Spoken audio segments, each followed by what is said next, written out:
Mail-order bride's redemption in Cedar Hollow, extended edition. Arrival and rejection in a frontier town. Emily Harper stood motionless on the weathered wooden platform of Cedar Hollow Station, her single leather trunk, a battered relic of better days, resting beside her. The steam locomotive that had carried her across 2,000 miles from Boston chugged into the distance, its whistle fading into the vast Colorado wilderness. The October wind, sharp with the promise of frost, whipped through the valley, tugging at her faded blue dress and loosening the pins in her chestnut hair. But it was the crushing weight of betrayal that pressed against her chest, heavy as the granite peaks looming over Cedar Hollow.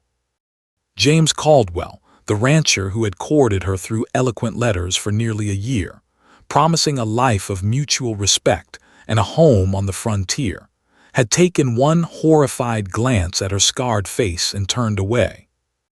"This isn't what I signed up for," he declared, his voice as cold as the mountain air slicing through her thin shawl. "You never mentioned this." His eyes had darted to the right side of her face, where a lattice of scars stretched from temple to jaw, etched by the fire that had consumed her family's home 5 years ago. At 36, Emily was no stranger to loss, but now she stood stranded in a dusty frontier town with only $20 in her worn purse and no prospects. Cedar Hollow, Colorado, pulsed with life around her.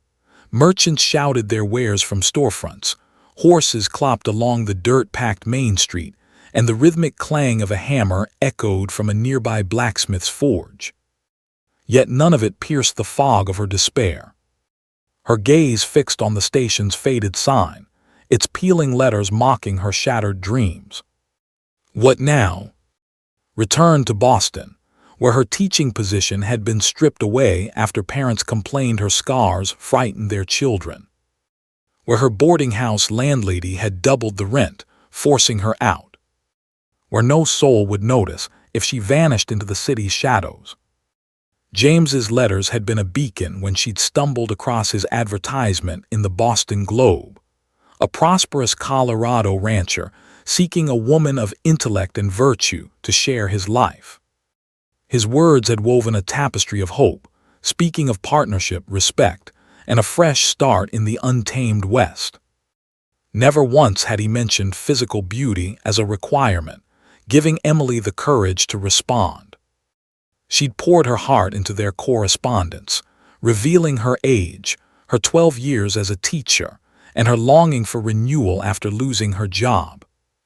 What she hadn't detailed were the scars that twisted across her face, earned while dragging her young nephew from a blazing inferno that had claimed her sister's home. The boy had survived, his small hand clutching hers as flames roared. Her unmarred skin had not. "You waiting for someone, ma'am?" A grizzled rail worker approached, his face weathered by years under the Colorado sun, his eyes kind but curious.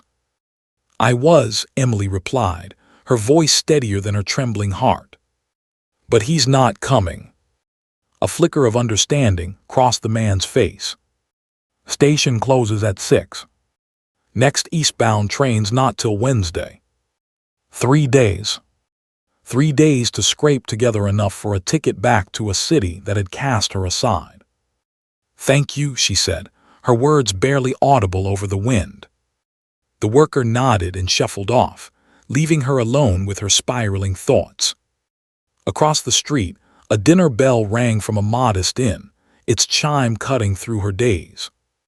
She hadn't eaten since dawn, and though hunger felt trivial compared to her predicament, survival demanded practicality. Straightening her shoulders, Emily adjusted her hair, summoning the decorum drilled into her by a Boston upbringing steeped in New England propriety. With as much dignity as she could muster, she hefted her trunk and descended the platform steps, her boots crunching on the gravel. A town of strangers and first kindnesses. Cedar Hollow's Main Street stretched wider than Emily had imagined, a broad artery of commerce lined with false-fronted buildings, a general store with barrels of apples out front, a bank with a polished brass sign, a doctor's office advertising teeth pulled, bones set, and a saloon where piano music spilled through swinging doors. At the street's end, a white-steepled church stood sentinel, its spire piercing the endless cobalt sky, a symbol of hope in this rugged land. The Cedar Hollow Inn, its sign creaking in the breeze, seemed her best chance for food and information about work. Her $20 wouldn't last long in a town where a loaf of bread cost a dime, and a room could drain half her savings in a week. She had to start somewhere. As she approached the inn's porch, the door burst open, nearly striking her. James Caldwell stormed out, his face flushed with irritation, his tailored coat flapping. He froze upon seeing her, his expression hardening into a mask of disdain. "Miss Harper," he said stiffly, "I assumed you'd already arranged to leave." Emily met his gaze, refusing to flinch despite the sting of his rejection, which burned hotter than the fire that had scarred her. "The next train isn't until Wednesday, Mr. Caldwell. I need a place to stay until then." He shifted uncomfortably, glancing around as if fearing townsfolk might see them together. "Look, I'm sorry it didn't work out, but you should have been honest about your appearance."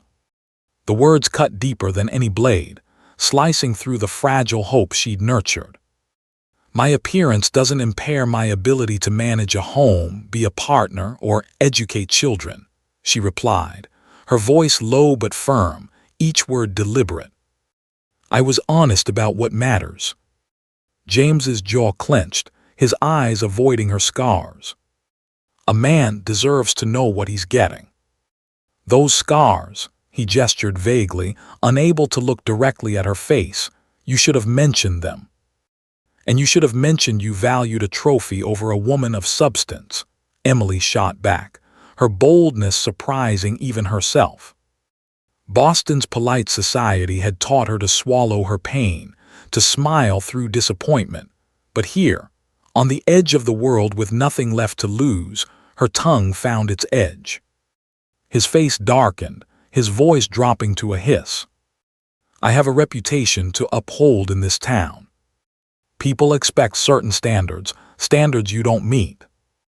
"I see," Emily said quietly, her heart aching but her resolve unbroken. "Excuse me, Mr. Caldwell. I need to find lodging." She moved to pass him, but he grabbed her arm, not painfully, but with a firmness that made her stiffen. "The train ticket," he said, lowering his voice. "I'll cover it back to Boston. Wait here." Before she could respond, he disappeared into the inn. Through the window, Emily saw him speaking to the innkeeper, a stout man with a walrus mustache, gesturing in her direction. The innkeeper glanced at her, with undisguised curiosity before nodding. Moments later, James returned, thrusting a small envelope at her with an awkward shove. "This covers your ticket and meals until Wednesday. The inn's full for the Harvest Festival, but Ben Carter at the livery stable rents rooms above his workshop. They're basic but clean." Emily stared at the envelope, pride warring with necessity. Her $20 wouldn't stretch to a ticket, meals, and lodging. Swallowing her humiliation, she took it without meeting his eyes. "Thank you," she said, the words tasting bitter. James nodded curtly, his relief palpable. "This settles our agreement, Miss Harper. Good day." He strode off toward the town's edge, his steps brisk, as if eager to erase her from his life. Emily exhaled, her breath visible in the cooling air. In mere hours, her dreams of a new beginning had crumbled, leaving her humiliated in a town where her only connection wished her gone. The sun dipped toward the Rockies, casting long shadows across the street, painting the world in hues of gold and gray. A glimmer of hope at the livery stable. With a sigh, Emily hefted her trunk and made her way toward the livery stable James had mentioned, her boots kicking up small clouds of dust. The large, weathered building sat at Cedar Hollow's edge, its wide doors open, revealing the warm scent of hay and leather. Nearby, smoke curled from a smaller structure, accompanied by the rhythmic clang of metal, a blacksmith's forge, its heartbeat echoing through the evening. Setting down her heavy trunk with relief, Emily approached the stable entrance. A wiry man in his 60s was grooming a chestnut mare, his movements methodical, his hands steady with years of practice. "Excuse me," she called, steadying her voice despite the exhaustion creeping into her bones. "Are you Ben? I heard you might have a room to rent." The man looked up, his eyes briefly widening at her scars before shifting to meet her gaze with respect. "That'd be my brother Benjamin," he said, setting down his brush. "I'm Henry Carter. Ben's at the festival committee meeting, won't be back till supper." His tone was gruff but not unkind, carrying the blunt honesty of the frontier. Emily's heart sank. Another delay, another obstacle in a day full of them. "Is there somewhere I can wait for him?" Henry studied her for a moment, his weathered face unreadable, as if weighing her story. "You the teacher James Caldwell sent for?" he asked, his directness catching her off guard. "I was," Emily admitted, her voice steady despite the ache of admitting her failure. "But there was a misunderstanding." Understanding dawned in Henry's eyes, followed by a flicker of sympathy. "Caldwell's a fool, then," he said simply, turning back to the horse. "Wait in the office if you like. First door on the left, there's a stove and coffee." Gratitude warmed Emily, a small spark in the cold expanse of her day. "Thank you, Mr. Carter." She just lifted her trunk again, its weight dragging at her tired arms, when a deep voice interrupted from behind. "Let me help with that." Turning, Emily faced a towering figure, well over 6 feet, broad-shouldered, clad in a soot-stained leather apron that spoke of hard labor. His rolled-up sleeves revealed forearms marked with small burns and nicks, the badges of a life spent shaping metal. But it was his face that held her attention, arresting her breath. The left side was ruggedly handsome, with a strong jaw, straight nose, and clear blue eyes under dark brows. The right bore severe burn scars, more extensive than her own, pulling his mouth slightly downward and leaving a patchwork of healed tissue from temple to collar. He met her gaze steadily, neither hiding his scars nor drawing attention to them. When his eyes briefly noted her own scarred face, there was no shock, no revulsion, only a flicker of recognition, as if he saw not just her wounds but the story they carried. "I've got it," Emily said automatically, years of independence making her refuse before she could think better of it. The corner of his unscarred mouth lifted in a faint, knowing smile.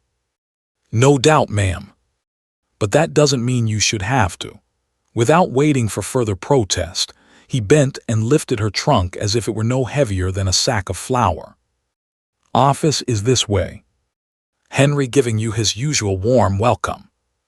Henry snorted, not looking up from his work. "More welcome than you give most folks, Lucas Thornton." The exchange carried the comfortable ease of long acquaintance, and despite the weight of her day, Emily found herself smiling faintly.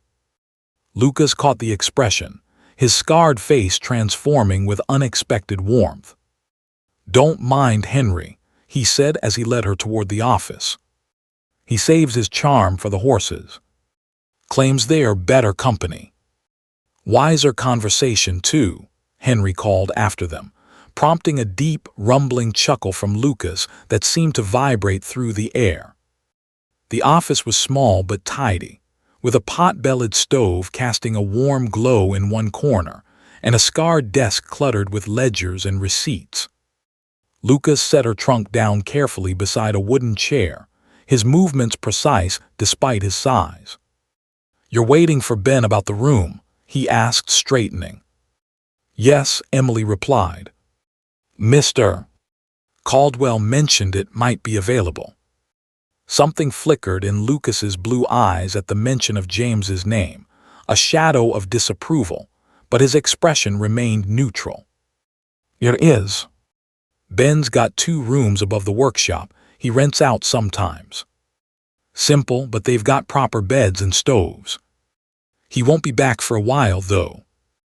I understand, Emily said, suddenly acutely aware of how disheveled she must look after the long train journey and the emotional devastation of James's rejection. Her dress was creased, her hair escaping its pins, and she felt the weight of every mile she'd traveled. Lucas seemed to read her thoughts, his gaze softening. You look like you could use a meal. Sarah Mitchell runs the diner next to the general store. Best food in town, and she won't charge you an arm and a leg like that highway robber at the inn. His voice held a quiet kindness, offered without pity or ulterior motive, and it nearly unraveled Emily's carefully maintained composure. She blinked rapidly, determined not to cry in front of this stranger. Thank you, Mr. Thornton. I appreciate the recommendation. Lucas, he corrected gently, then hesitated, as if weighing his next words. I'd be happy to walk you over there. Town's small, but newcomers can get turned around. Cedar Hollow had exactly 1 main street and likely fewer than 600 souls, but Emily understood the offer for what it was, a gesture of compassion for a woman clearly having a difficult day. That's very kind, she said, gesturing to his blacksmith's apron. But I wouldn't want to take you from your work. Fires banked for the afternoon, he replied with a shrug of his massive shoulders. I was just finishing up some nails. Nothing that can't wait. Before Emily could respond, Henry appeared in the doorway, his expression one of mild annoyance. Thornton, if you're done chatting up the lady, Miller's here about his plow. Says it's urgent. Lucas sighed, shooting Emily an apologetic look. Duty calls. Diner's the yellow building with the red trim, just past the general store. Can't miss it. He paused, then added, if you'd like, I can come find you there in about an hour. Help you get settled with Ben when he returns. The offer was unexpected, and Emily found herself nodding before she could fully consider why. Thank you. That would be helpful. With a nod that managed to be both casual and courtly, Lucas turned to go, his large frame filling the doorway momentarily before he disappeared back toward his forge. Henry gave Emily a speculative look, his eyes narrowing slightly. Coffee's fresh, he said, nodding toward a pot on the small stove. Help yourself and don't mind Lucas. He's rough around the edges, but he's decent folk. With that cryptic comment, he too vanished, leaving Emily alone in the quiet office. She sank into the wooden chair, the events of the day crashing over her like a wave. The pendulum of her emotions had swung from despair at James's rejection to the small, unexpected kindnesses of strangers like Henry and Lucas. She didn't know what awaited her at Sarah Mitchell's diner, or what Ben Carter would offer, or how she would rebuild her life after this latest setback. But for the first time since stepping off the train to face James's cold dismissal, Emily felt a faint stir of something that might, with careful tending, grow into hope. And if that hope was tied to the memory of blue eyes that had looked at her scars and seen a person rather than a flaw, that was a realization she tucked away for another time. Finding solace at Sarah's diner. Sarah's diner, painted a cheerful yellow with red trim, stood exactly where Lucas had described, its windows glowing warmly against the gathering dusk. A small bell jingled as Emily pushed open the door, enveloping her in the comforting aroma of fresh cornbread, simmering beef stew, and brewing coffee. Unlike the quiet desolation of the railroad station or the utilitarian livery stable, the diner buzzed with life. Nearly every table was occupied by townsfolk lingering over late afternoon meals or steaming mugs of coffee. The hum of conversation, talk of crops, the upcoming harvest festival, and rumors of a railroad spur dipped momentarily as heads turned toward the newcomer. Curious eyes inevitably settled on the right side of Emily's face, where her scars caught the lamplight. In Boston, such stares had driven her into solitude, each glance a reminder of what she'd lost. But Emily had endured 5 years of scrutiny, from adults who should have known better and children too young to hide their curiosity. Lifting her chin slightly, she stepped fully into the diner, letting the door swing shut behind her with a soft thud. "Well, don't just stand there catching flies with your mouths open," called a robust voice from behind the counter. The speaker was a woman in her 40s, her auburn hair streaked with silver and pulled into a no-nonsense bun. She wore a flour-dusted apron over a practical blue dress and was glaring at her customers with the stern affection of a schoolmarm disciplining wayward pupils. "Haven't you all got better things to do than gawk?" Conversations resumed, gazes reluctantly returning to plates and companions, and the woman approached, wiping her hands on her apron. "Don't mind them, dear," she said in a lower voice when she reached Emily. "Cedar Hollow's a fine place, but new faces are rarer than a blue moon."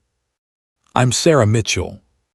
"Emily Harper," she replied, extending her hand which Sarah clasped with a firm, warm grip.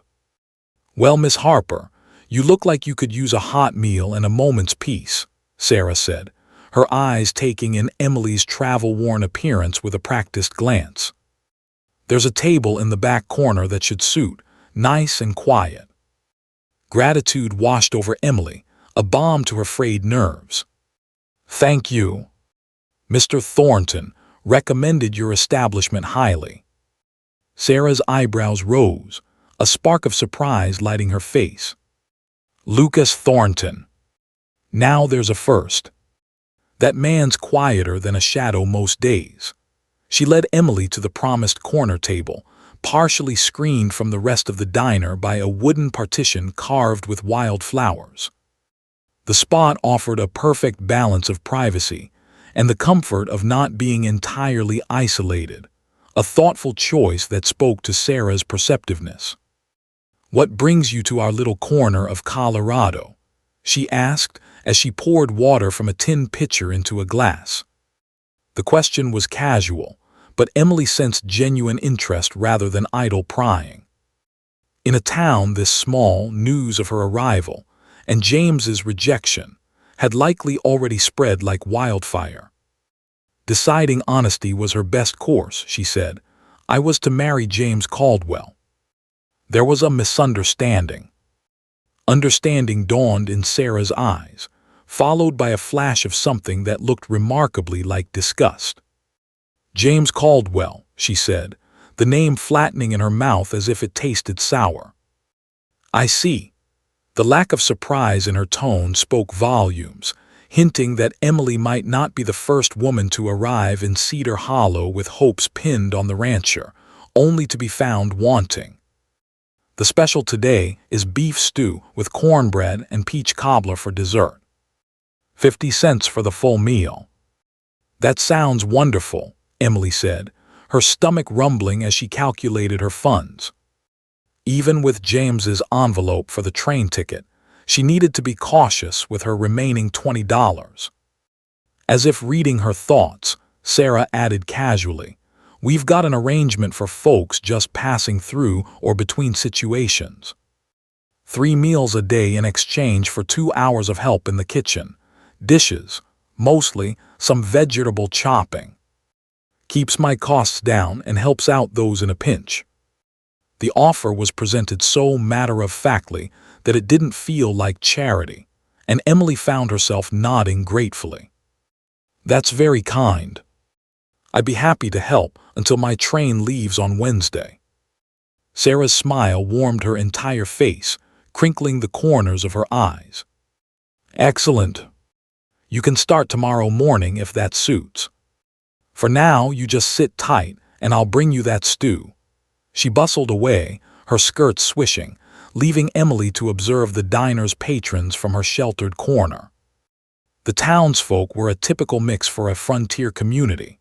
Ranchers in dusty boots and wide-brimmed hats, shopkeepers taking late afternoon breaks, a table of miners still dusted with earth from the silver veins in the surrounding hills. A few women, likely wives or local businesswomen, chatted over coffee, their laughter mingling with the clink of cutlery. None seemed overtly hostile, though several shot curious glances her way when they thought she wasn't looking.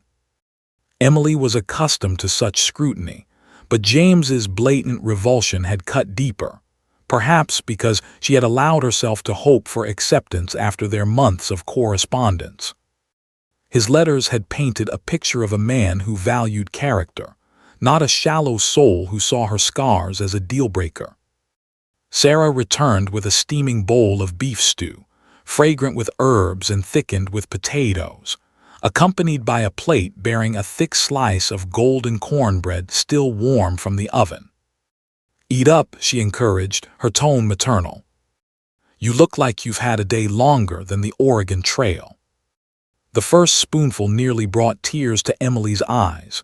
Rich broth, tender beef and vegetables cooked to perfection, a far cry from the stale bread and thin soup of her train journey. She hadn't realized how ravenous she was until the food was before her. "This is delicious," she said sincerely, breaking off a piece of the crusty cornbread, its buttery sweetness melting on her tongue. Sarah beamed with professional pride. "Secrets in the stock, simmer it for hours with marrow bones, and a splash of my grandmama's cider vinegar." She glanced toward the front of the diner, her expression shifting to one of amused anticipation. "Looks like you've got company." Emily followed her gaze to see Lucas Thornton, ducking his head slightly to clear the doorframe as he entered. He'd removed his leather apron and washed up, though his flannel shirt and trousers still bore faint traces of soot and iron.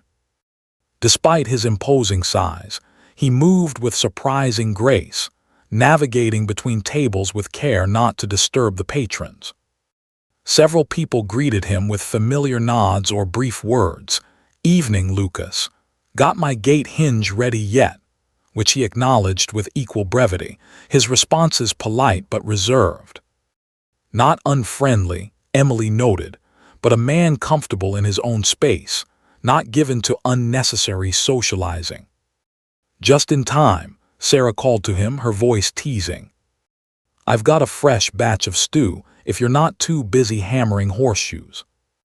Lucas nodded, his eyes finding Emily in her corner.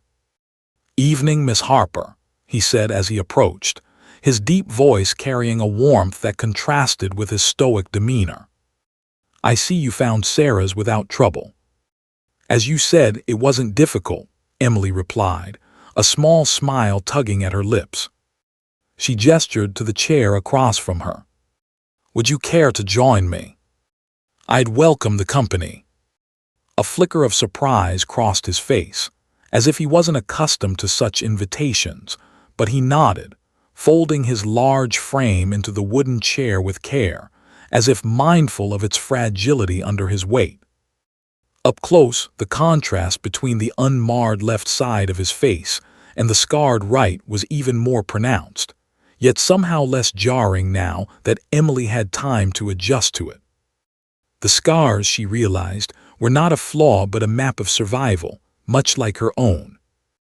"I spoke with Ben," Lucas said as Sarah appeared with another bowl of stew and a mug of black coffee, setting them before him without comment. "He's happy to rent you a room. $7 a week, includes linens and firewood for the stove." Emily's heart sank. $7 was more than a third of her remaining money. Even with James's contribution for the train ticket, she'd have nothing left for emergencies or to re-establish herself in Boston. Her dismay must have shown on her face because Lucas added, "He's willing to take $3 for just the 3 nights until Wednesday."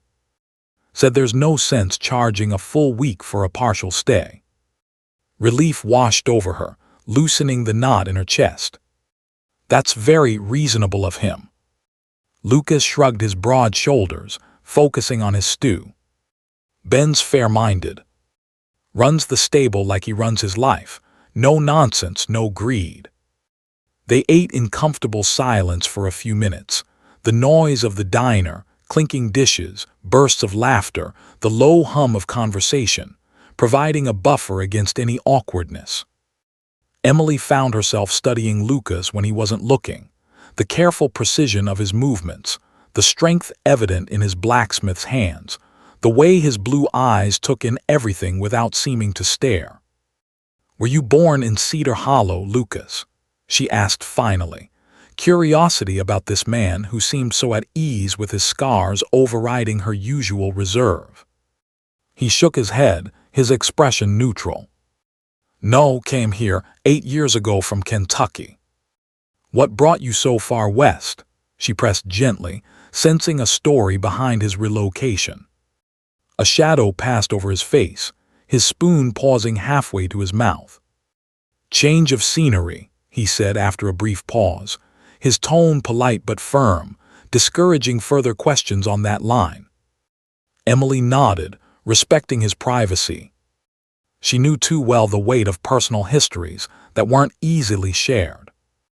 "It's a beautiful country," she offered instead, gesturing vaguely toward the window, where the last light of day painted the mountains in shades of purple and gold.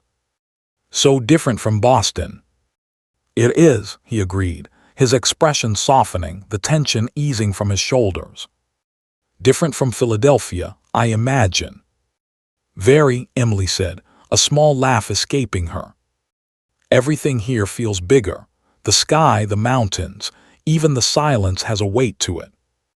That earned her a genuine smile, one that transformed his entire face, softening the taut skin of his scars and lighting his blue eyes with a warmth that caught her off guard. "Most Easterners complain about the emptiness," he said. "Find it unnerving." "I find it peaceful," Emily admitted, her voice softening.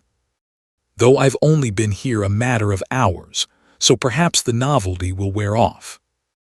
Lucas studied her thoughtfully, his spoon paused again. "James Caldwell's a fool," he said abruptly, echoing Henry's earlier assessment with a bluntness that startled her. Heat rushed to Emily's cheeks, a mix of embarrassment and gratitude. "You're very kind, but—" "Not kindness," he interrupted, his voice steady but firm. "Just the truth." He set down his spoon, his gaze unwavering. "Caldwell wanted a trophy, not a partner. Some men can't see past their own shallow expectations to recognize what's valuable." The simple statement, delivered without a hint of pity or false flattery, touched something deep within Emily. For 5 years, people had either cringed from her scars or offered saccharine assurances that they didn't even notice them or that she was still beautiful underneath. Lucas had done neither. He'd acknowledged reality and dismissed James's judgment as the flaw it was. "Thank you," she said quietly, her voice thick with emotion, "for seeing me." Something passed between them in that moment, a recognition, perhaps, of kindred spirits marked by both visible and invisible scars. The diner door banged open, breaking the spell as a young boy of about 12 burst in, his face flushed with excitement. "Mr. Thornton," he called, scanning the room until he spotted Lucas. "Pa sent me to get you." The Miller boys brought in a wagon with a broken axle, and their horses are still hitched and getting mighty restless. Lucas's demeanor shifted instantly to focused alertness. "Tell your pa I'm coming, Tommy," he said, rising from his chair with a fluid motion that belied his size. He turned to Emily, his expression apologetic. "My apologies, Miss Harper. Duty calls." He hesitated, then reached into his pocket and withdrew a small brass key, placing it on the table. "Room above the workshop," he explained. Top of the stairs, door on the right. Clean linens in the chest at the foot of the bed. I'll tell Ben you're settled." Before Emily could protest this presumption, he added, "No sense sitting around waiting when you're tired from traveling. Ben can find you tomorrow for the payment." With that practical assessment, he nodded a farewell and strode out, following the boy with long, purposeful steps. Sarah appeared almost immediately, clearing Lucas's empty bowl with a speculative glance between it and Emily. "Well," she said meaningfully, a knowing smile tugging at her lips. "Well, what?" Emily asked, finishing the last of her stew, though her heart still raced from the exchange. "I've known Lucas Thornton for 6 years, and that's the most I've ever heard him speak to anyone who wasn't discussing horseshoes or wagon repairs," Sarah said, setting down a small plate with a generous serving of peach cobbler, its golden crust glistening with sugar. "On the house," she added with a wink. "That's not necessary," Emily began, but Sarah waved away her protest with a flourish. "Consider it a welcome to Cedar Hollow," she said. "Besides, you'll work it off tomorrow with those dishes." As Emily savored the sweet, tangy cobbler, her thoughts drifted to Lucas's scarred face and direct gaze. She'd come to Colorado seeking security and partnership with a man who had proven shallow and unkind. Now, stranded and uncertain, she'd found unexpected kindness from strangers who seemed to value substance over appearance. The irony wasn't lost on her. By the time she finished her dessert, the diner had largely emptied, patrons heading home for evening chores or family time. Emily paid for her meal, thanked Sarah again for the employment opportunity, and stepped out into the rapidly cooling evening air, the stars beginning to prick through the indigo sky. Settling in and facing the past. The livery stable was easy to find in the gathering dusk, its windows glowing with lamplight. Emily's trunk still sat in Henry's office, untouched, a small mercy in a day of upheavals.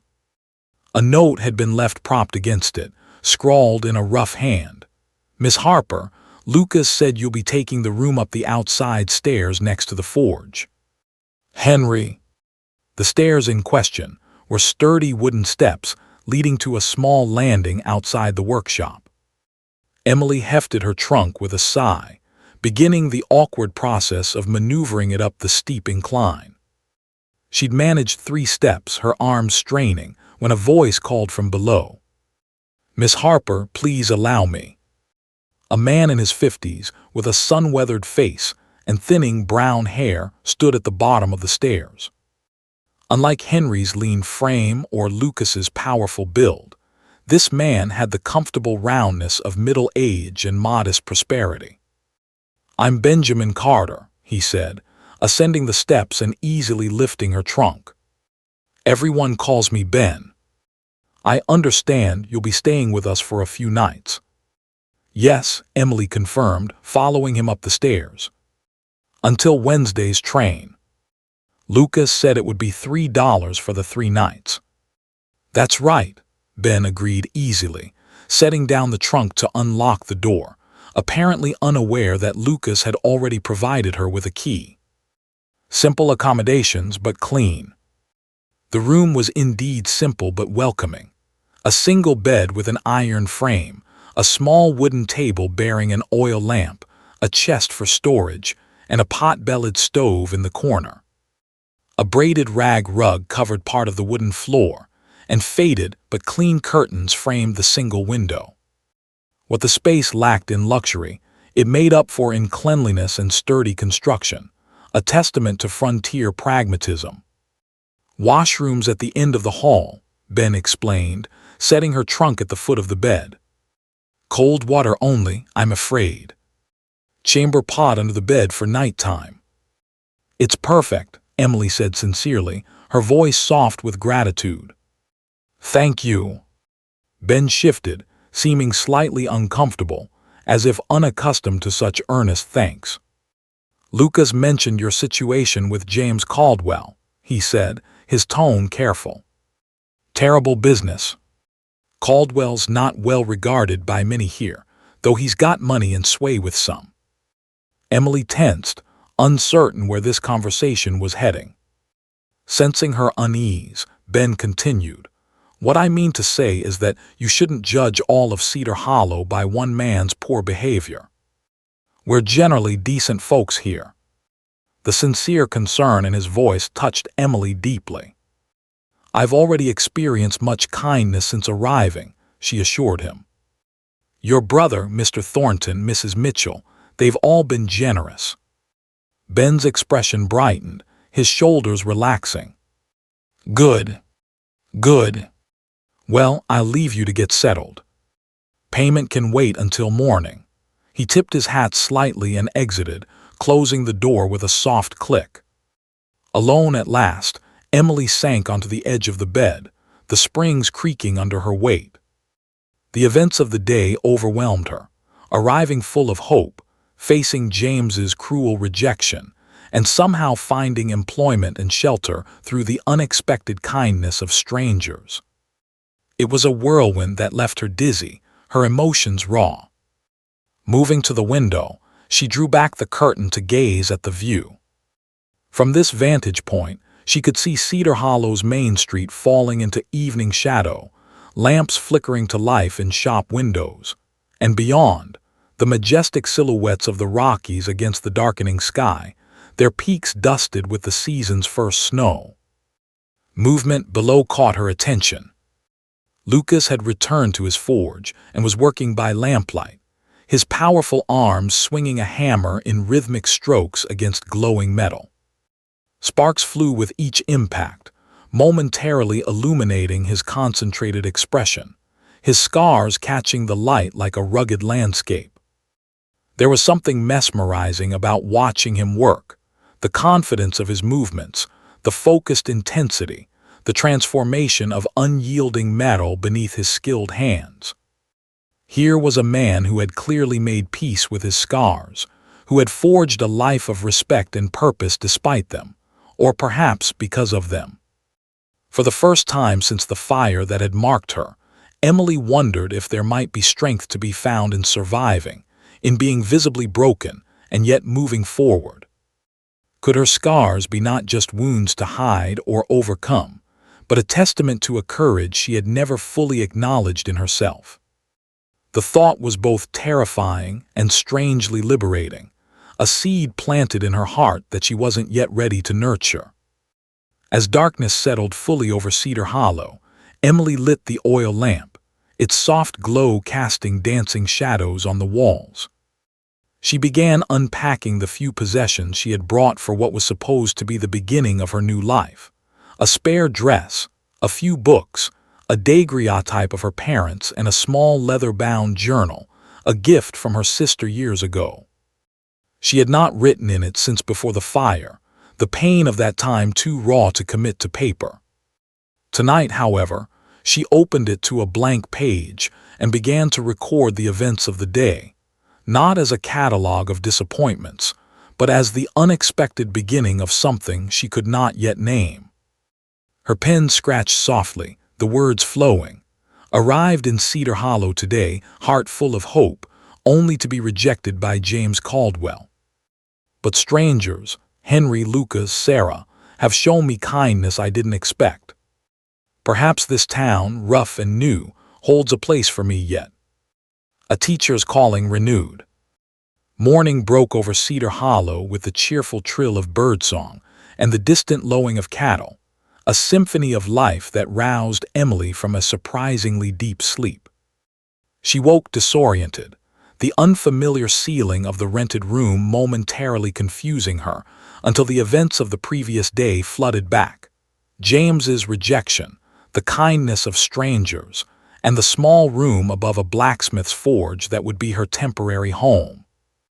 Exhaustion had overcome the discomfort of a strange bed, and she'd slept soundly, the rhythmic clang of Lucas's hammer fading into her dreams like a lullaby.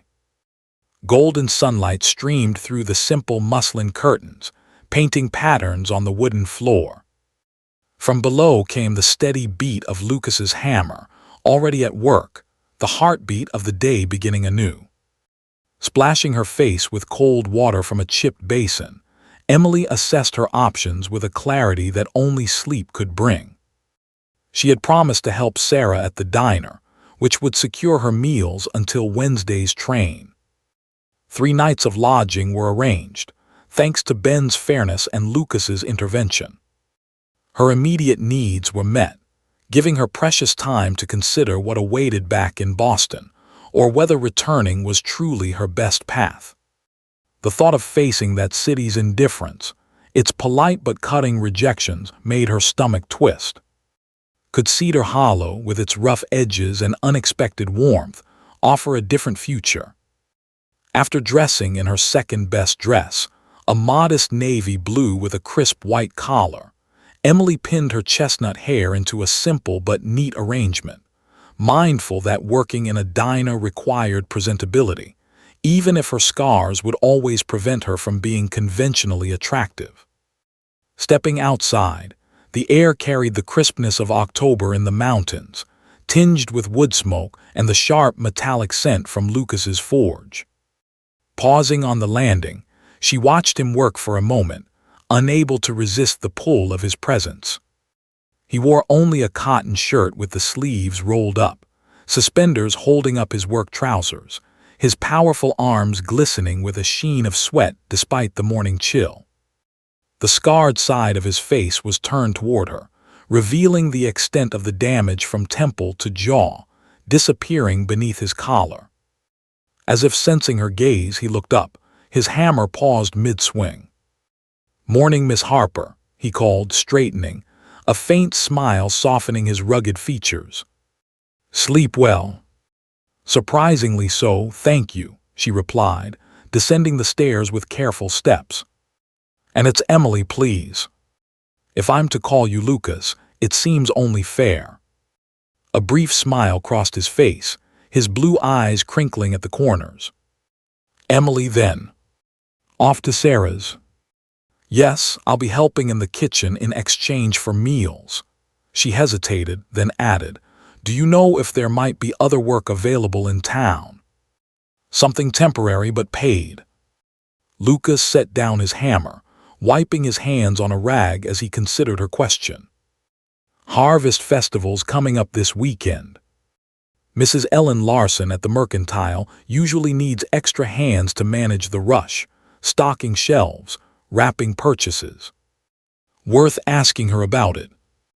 "I will," Emily said, grateful for the lead. "Thank you. And I appreciate all your help yesterday. Not everyone would have been so kind to a stranger." His gaze met hers directly, steady and unguarded. "Kindness costs nothing," he said simply, "and we all need it sometimes."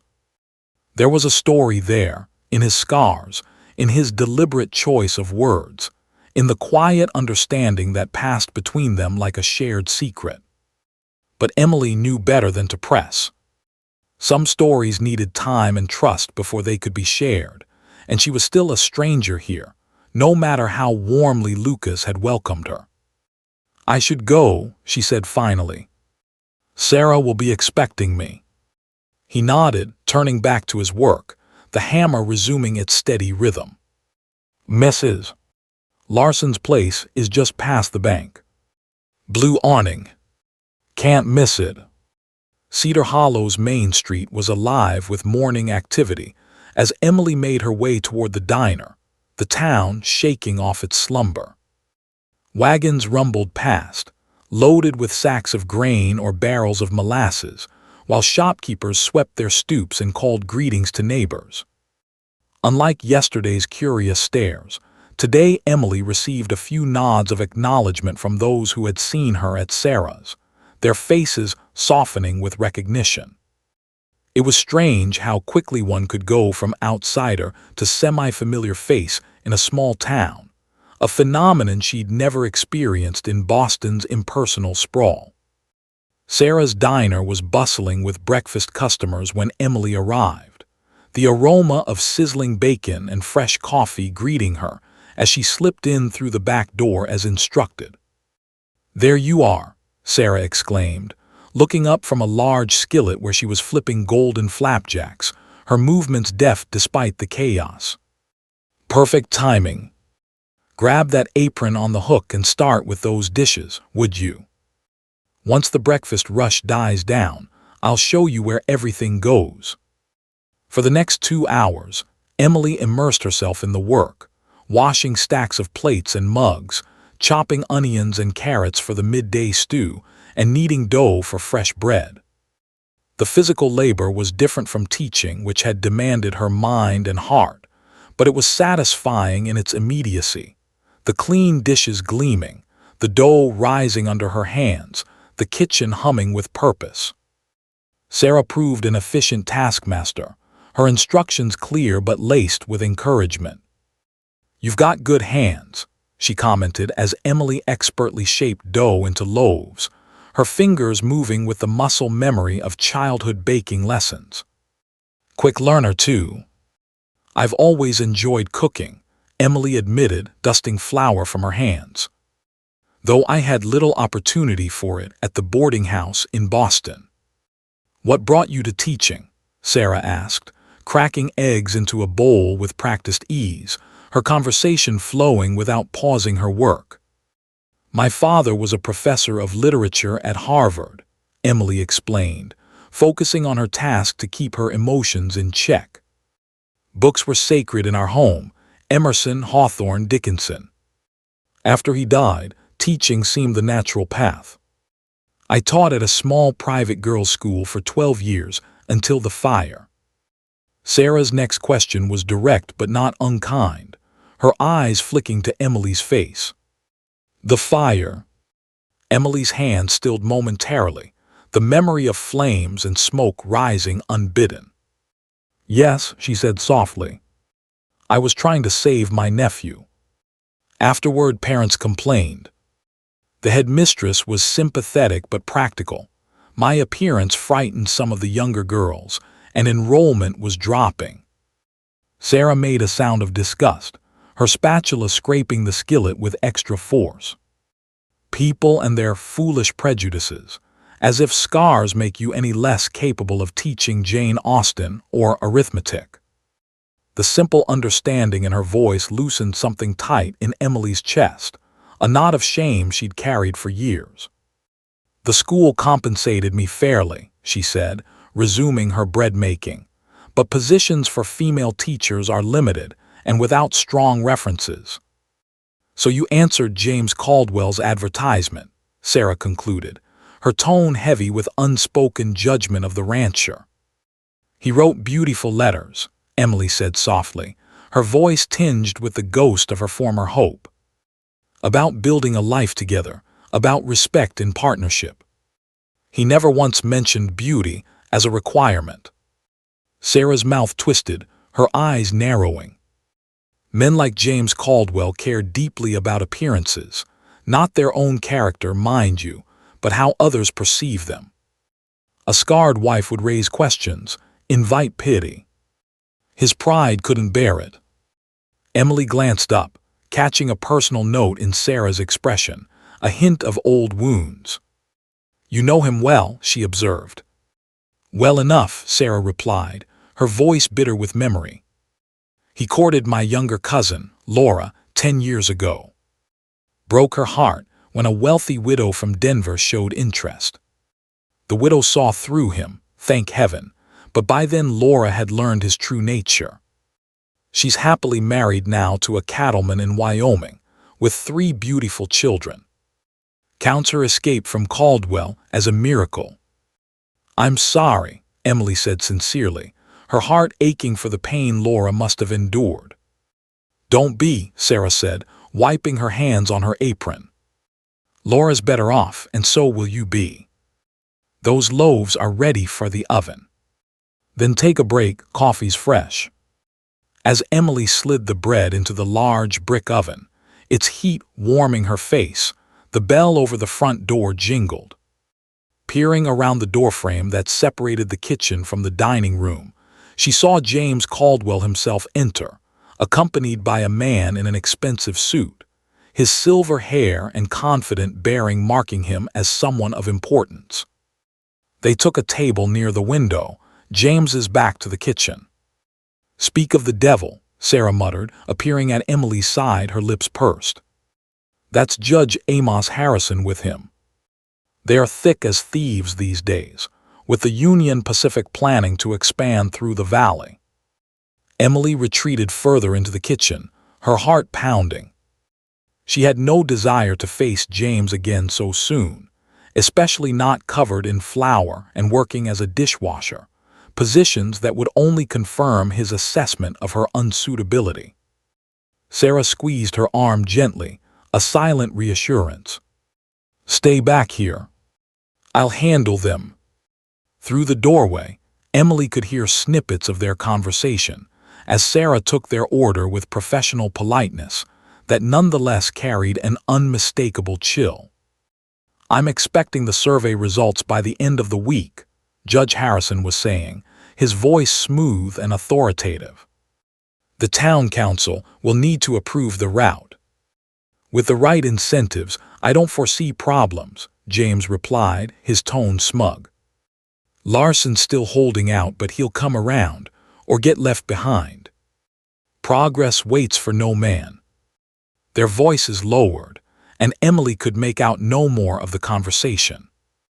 She busied herself with cleaning the work surfaces, scrubbing with more force than necessary, trying to ignore James's presence just yards away.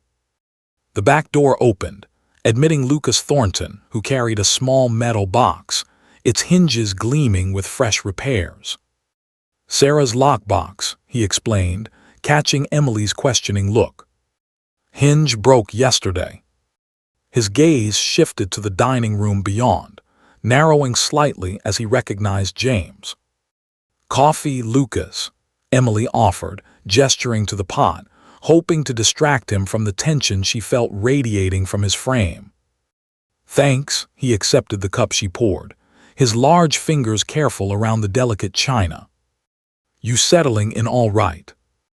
"Yes, everyone has been very kind," Emily said, grateful for his steady presence. Then, emboldened by the memory of their earlier conversation, she added, "You don't have to leave Wednesday." Lucas blinked in surprise, his coffee mug pausing halfway to his mouth.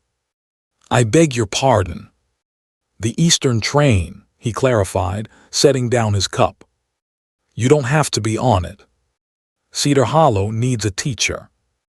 Town's been trying to hire a proper one for months. Mrs. Peterson, the preacher's wife, is teaching the children now, but she's expecting her 5th child and can't continue past Christmas." Emily struggled to follow this sudden shift in conversation, her mind racing. "But I have no position here," she said, bewildered by the unexpected possibility. "You could," Lucas replied simply, his voice calm but certain. "Town council meets tonight. I serve as secretary, can write a fair hand, and I could mention your qualifications." The possibility hadn't occurred to Emily, that her skills might still be valued here, that her scars might not be the insurmountable barrier they had proven in Boston. Hope flickered within her, quickly tempered by practical concerns. Even if they were interested, there would be arrangements to make, housing to secure. "Ben's room is available monthly," Lucas interrupted, anticipating her objections. $20, including basic furniture. The teaching position pays $40 a month, plus a $10 housing allowance. The figures swam in Emily's head.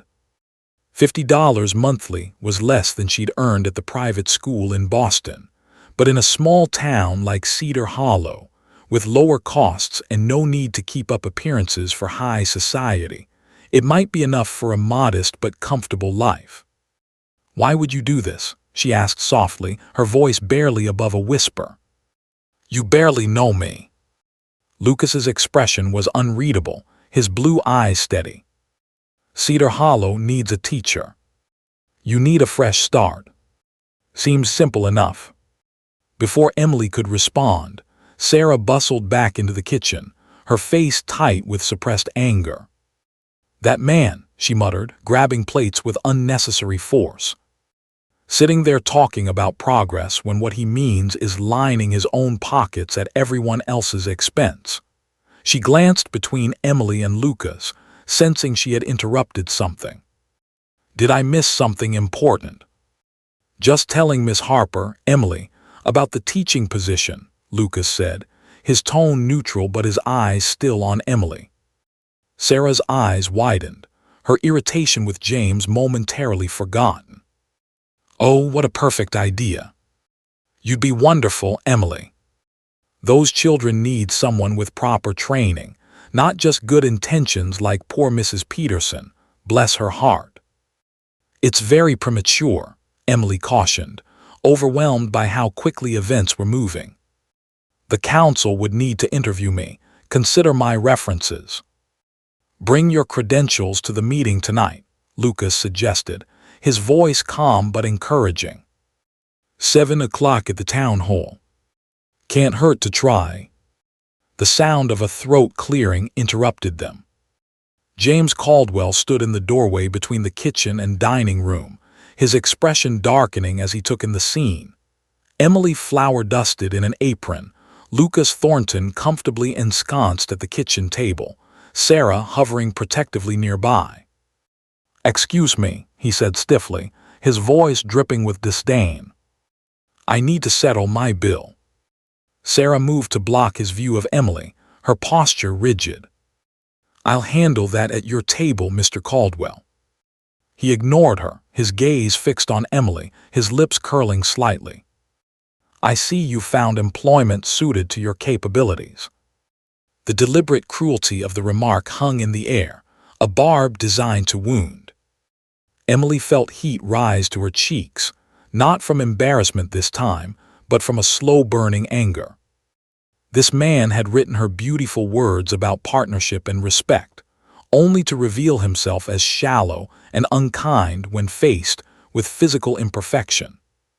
"I've found kindness and community," she replied evenly, her voice steady despite the fire in her chest, which speaks more to the character of Cedar Hollow than to mine.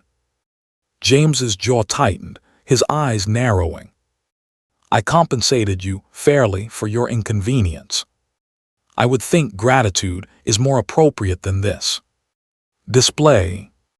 Lucas rose slowly to his full height, towering over James by a good 6 inches. He said nothing, but his presence alone seemed to fill the small kitchen with potential energy, like a thundercloud before a lightning strike. His silence was more intimidating than any words could have been. "Your bill, Mr. Caldwell," Sarah said firmly, slapping a piece of paper onto his palm with a snap. 75 cents. I added extra for the inconvenience of you entering my kitchen without permission." James's face flushed with anger, but something in Lucas's steady, unyielding gaze made him reconsider whatever retort had sprung to mind. He placed coins on the counter with exaggerated precision, each clink a small act of defiance. "Judge Harrison and I were just discussing the railroad's plans," he said, his voice regaining its smooth, controlled cadence. "Significant changes are coming to Cedar Hollow. Property values will rise dramatically for those on the right side of progress." His gaze flicked to Lucas, a pointed jab. "And fall for those who cling to outdated ways." With that parting shot, he turned and left, the bell jangling discordantly as the door slammed behind him. "Insufferable man," Sarah muttered, her hands on her hips. "Always lording his connections over everyone, as if owning the largest ranch makes him Emperor of Colorado." Emily's mind raced, the implications of James's words sinking in. What did he mean about the railroad? Lucas's expression darkened, his jaw tightening. Union Pacific is planning a spur line through the valley. It'd connect Cedar Hollow to Denver, open new markets. Good for the town overall, but the proposed route runs through existing properties, including my forge, Larson's Mercantile, and a few other businesses.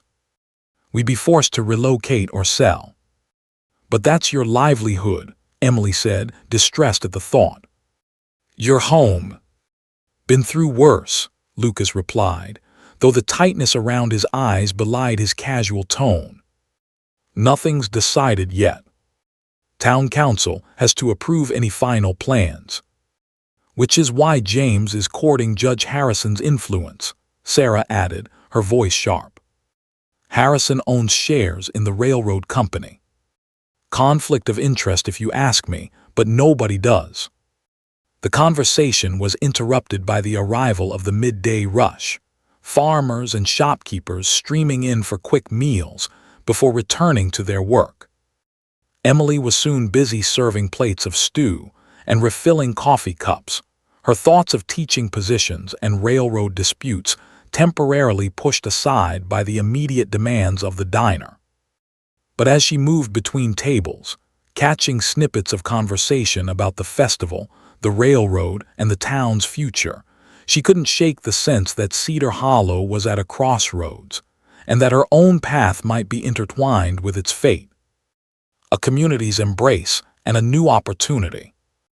As the diner quieted in the late afternoon, Emily had a chance to reflect on Lucas's surprising offer. The teaching position presented an unexpected opportunity, a chance to use her skills to rebuild a life in this mountain town, where her scars seemed to matter less than her capabilities. Yet she barely knew Cedar Hollow or its people. Would parents accept a teacher whose face might unsettle their children? Would the town council see beyond her scars to her qualifications? And what of James Caldwell's obvious influence in local affairs? His parting words about progress and property values lingered, a reminder of his power and his willingness to wield it against those who challenged him. "You're thinking so hard I can practically hear it," Sarah commented, setting a cup of chamomile tea before Emily at the kitchen table, the steam curling in the air. "About the teaching position."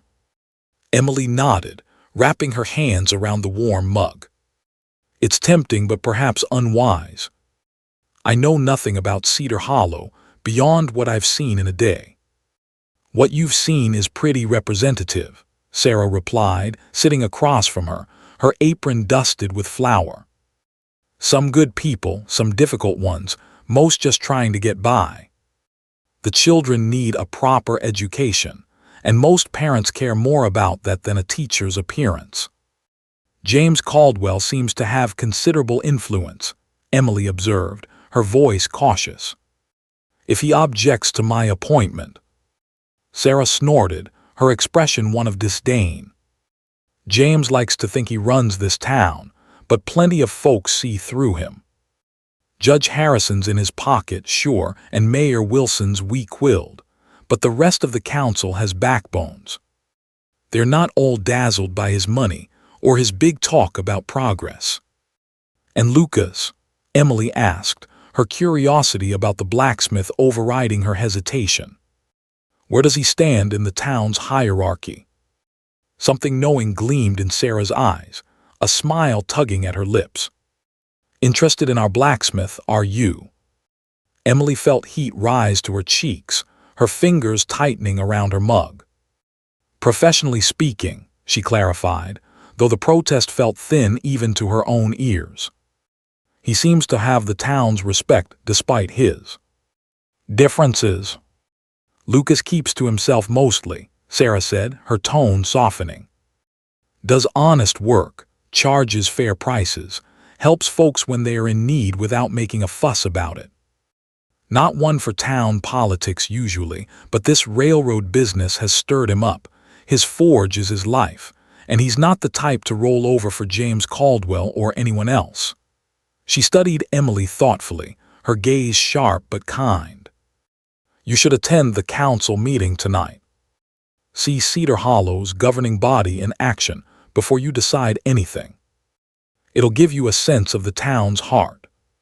The suggestion was reasonable, a practical step toward understanding whether Cedar Hollow could truly offer the fresh start Lucas had dangled before her.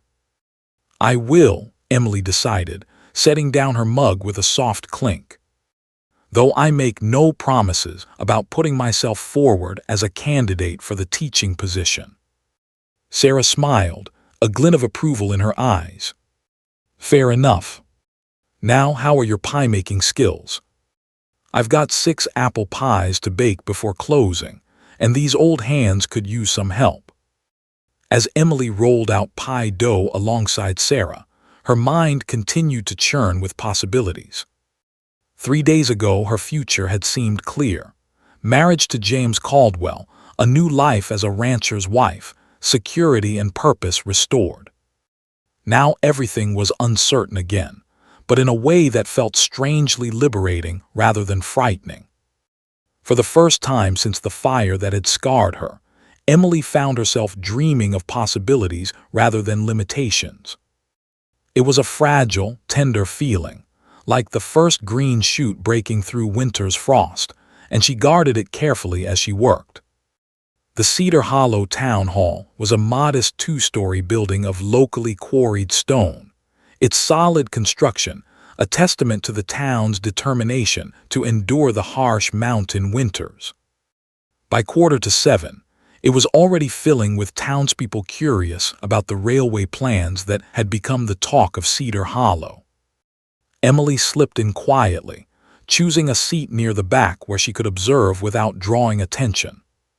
She had changed into her best dress, a dark emerald wool with minimal trim, and arranged her hair carefully, aware that first impressions would matter if she decided to present herself as a candidate for the teaching position. The weight of her portfolio, containing her teaching credentials, letters of recommendation, and a certificate from Mount Holyoke Female Seminary, rested in her lap, a tangible reminder of the life she'd once led.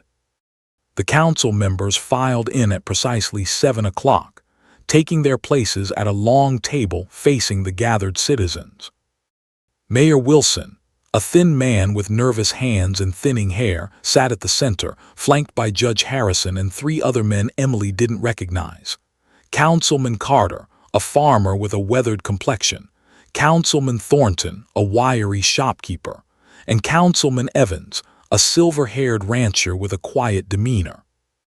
To the left of the table sat Lucas at a smaller desk, papers neatly arranged before him, a quill and inkwell at the ready to record the proceedings. His eyes found Emily immediately, a flicker of approval crossing his scarred face when he saw she had come. He gave a slight nod before turning his attention to Mayor Wilson, who was calling the meeting to order with a rap of his gavel. "Good evening, citizens of Cedar Hollow," the mayor began, his reedy voice carrying surprisingly well in the stone-walled room. "We have several matters to discuss tonight, but I know what's brought most of you here is the proposed railway extension. Judge Harrison has kindly agreed to present the Union Pacific's plans." Judge Harrison rose, an imposing figure with silver hair and the confident bearing of a man accustomed to authority. Using a large map that he unrolled across the council table, he outlined the proposed route, a spur line that would connect Cedar Hollow to the main east-west railway, bringing increased commerce, jobs, and progress to the previously isolated mountain town. The depot, he indicated, pointing to an area that Emily recognized as including Lucas's forge and several other businesses along the main street, would be the hub of this transformation. "The railroad is prepared to offer fair compensation to affected property owners," he said, his voice smooth as polished wood. "What's fair mean, exactly?"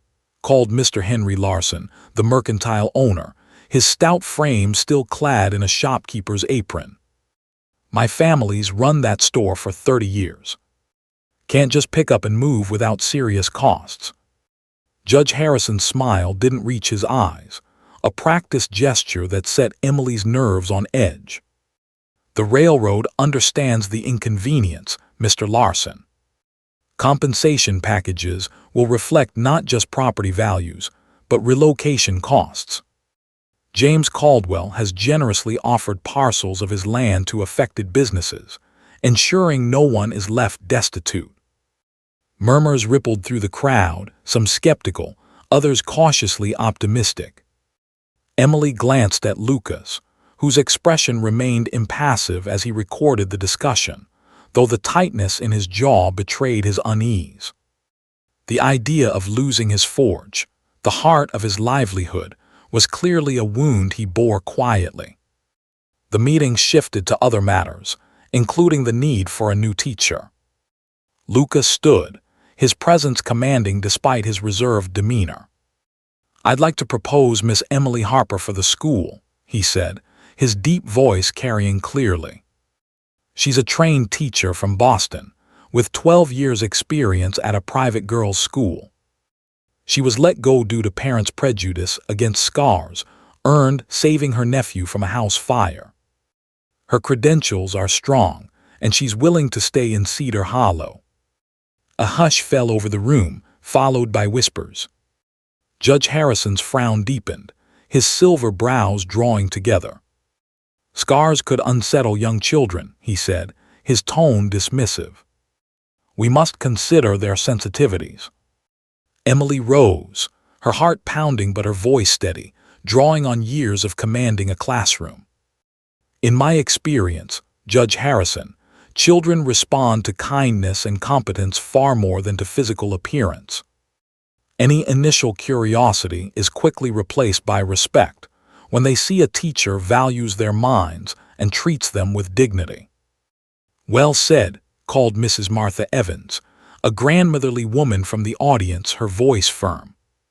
"My 3 grandchildren need proper schooling, not coddling from their prejudices." Mayor Wilson glanced uncertainly at Judge Harrison, then at James Caldwell, who had entered late and now stood near the back, his thunderous expression speaking volumes.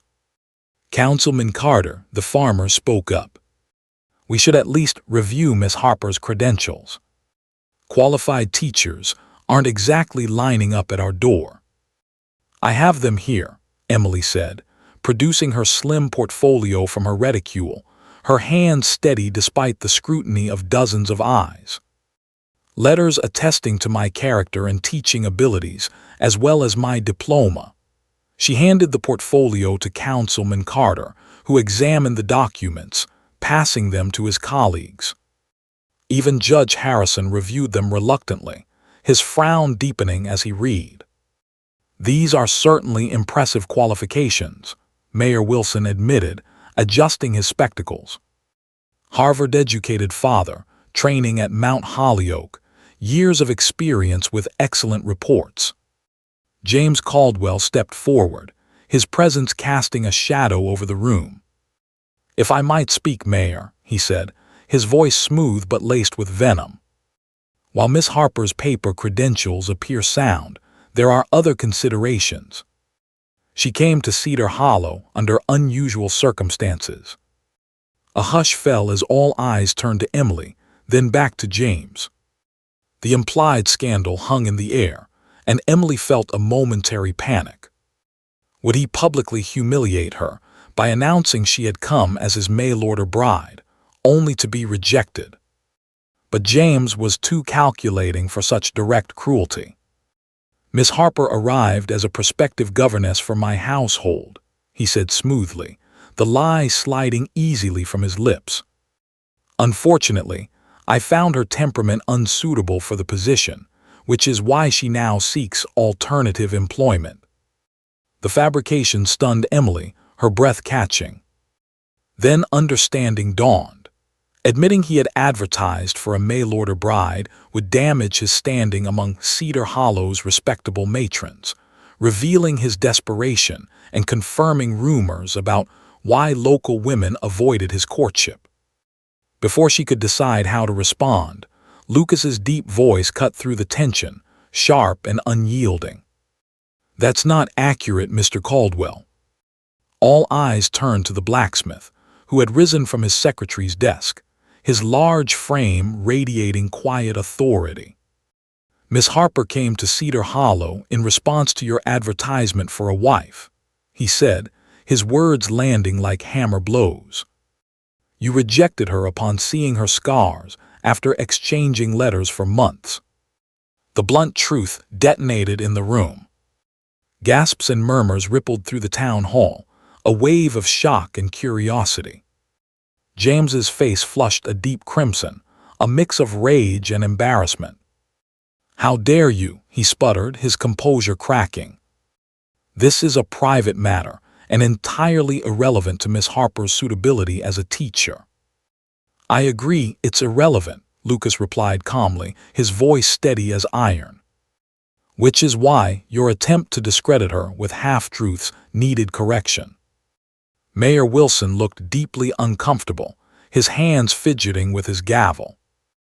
"Perhaps we should discuss the teaching position in private session." "No," Emily interrupted, surprising herself with the firmness in her voice. She stepped forward, her heart pounding but her resolve unshakable.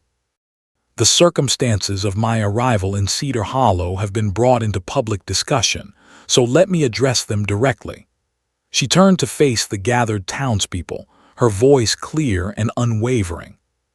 "Yes, I came here to marry Mr. Caldwell, after corresponding with him for nearly a year. He rejected me upon seeing the scars I received saving my nephew from a house fire 5 years ago. That is the truth, plain and simple." She faced the council again, her gaze steady. "But my personal disappointments have nothing to do with my qualifications as a teacher. Judge my abilities, my experience, my character, but judge them fairly on their merits alone." For a long moment, no one spoke. Emily could feel James's hatred burning into her back, but she kept her eyes fixed on the council members, refusing to be intimidated. Finally, Councilman Carter cleared his throat, his weathered face thoughtful. "Miss Harper's credentials are the strongest we've seen. I move to offer her the position provisionally, with a 3-month trial period beginning immediately to assist Mrs. Peterson until her confinement." "Second," Councilman Thornton said quickly, his wiry frame leaning forward. Mayor Wilson looked trapped, glancing between James's thunderous face and Judge Harrison's tight-lipped disapproval. "All in favor?" he asked, his voice wavering. 3 hands rose: Councilman Carter, Thornton, and Evans. Mayor Wilson and Judge Harrison kept their hands down, their silence a clear statement. "Motion carries 3-2, the mayor said reluctantly. "Miss Harper, the position pays $40 monthly, plus a $10 housing allowance. School hours are 8 to 3, Monday through Friday, with approximately 25 students ranging from 6 to 16 years of age." Relief and joy flooded through Emily, a warmth that chased away the chill of James's glare. "Thank you, councilmen," she said, her voice steady despite the emotion swelling in her chest. "I accept the position and will strive to merit your confidence." As the meeting adjourned, townspeople approached her, some curious, others openly welcoming. Mrs. Martha Evans insisted on introducing Emily to her grandchildren right away, their bright eyes and shy smiles a reminder of why she loved teaching. Mr. Larson from the Mercantile offered credit at his store, "Until your first payday, teacher," his gruff kindness touching her. Through it all, Emily was acutely aware of Lucas standing quietly nearby, organizing the council's papers with methodical precision while keeping a watchful eye on the proceedings. He had publicly defended her, risking James Caldwell's considerable enmity to ensure the truth was known. It was a debt she could never repay, but one she would not forget. James himself had stormed out immediately after the vote, Judge Harrison following close behind, their displeasure a palpable force. But in that moment, their anger mattered less than the unexpected acceptance Emily found among Cedar Hollow's ordinary citizens, farmers, shopkeepers, mothers, and miners who saw her not as a scarred outsider, but as a woman with something to offer their community. When the crowd finally thinned, Lucas approached, his expression unreadable in the lamplight. "Congratulations, teacher," he said, the title carrying none of the mockery James might have infused it with, only a quiet pride. "Thank you for speaking up," Emily replied softly, her voice thick with gratitude. "You didn't have to do that." "Truth matters," he said simply, his blue eyes steady. Then, after a moment's hesitation, he added, "Walk you back."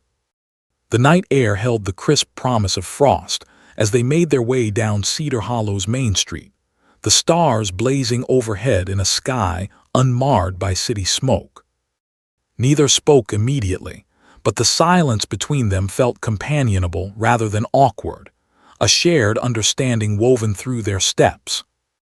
"James Caldwell won't forgive this easily," Emily finally said, giving voice to the concern that tempered her elation. "He seems like a powerful enemy to make." "He is," Lucas agreed, his voice low. "But he's not the only one with influence in Cedar Hollow. The council's vote proves that." Emily glanced up at him, moonlight illuminating his scarred profile, the lines of his face both rugged and gentle. "I know almost nothing about you," she realized aloud, her curiosity spilling over. "Except that you're a blacksmith who serves as town secretary and defends strangers at personal cost." A corner of his mouth lifted, a half-smile that softened his scars. "Not much else worth knowing." "I disagree," Emily said quietly, her voice earnest. "Your scars, are they why you understood what James's rejection meant to me?"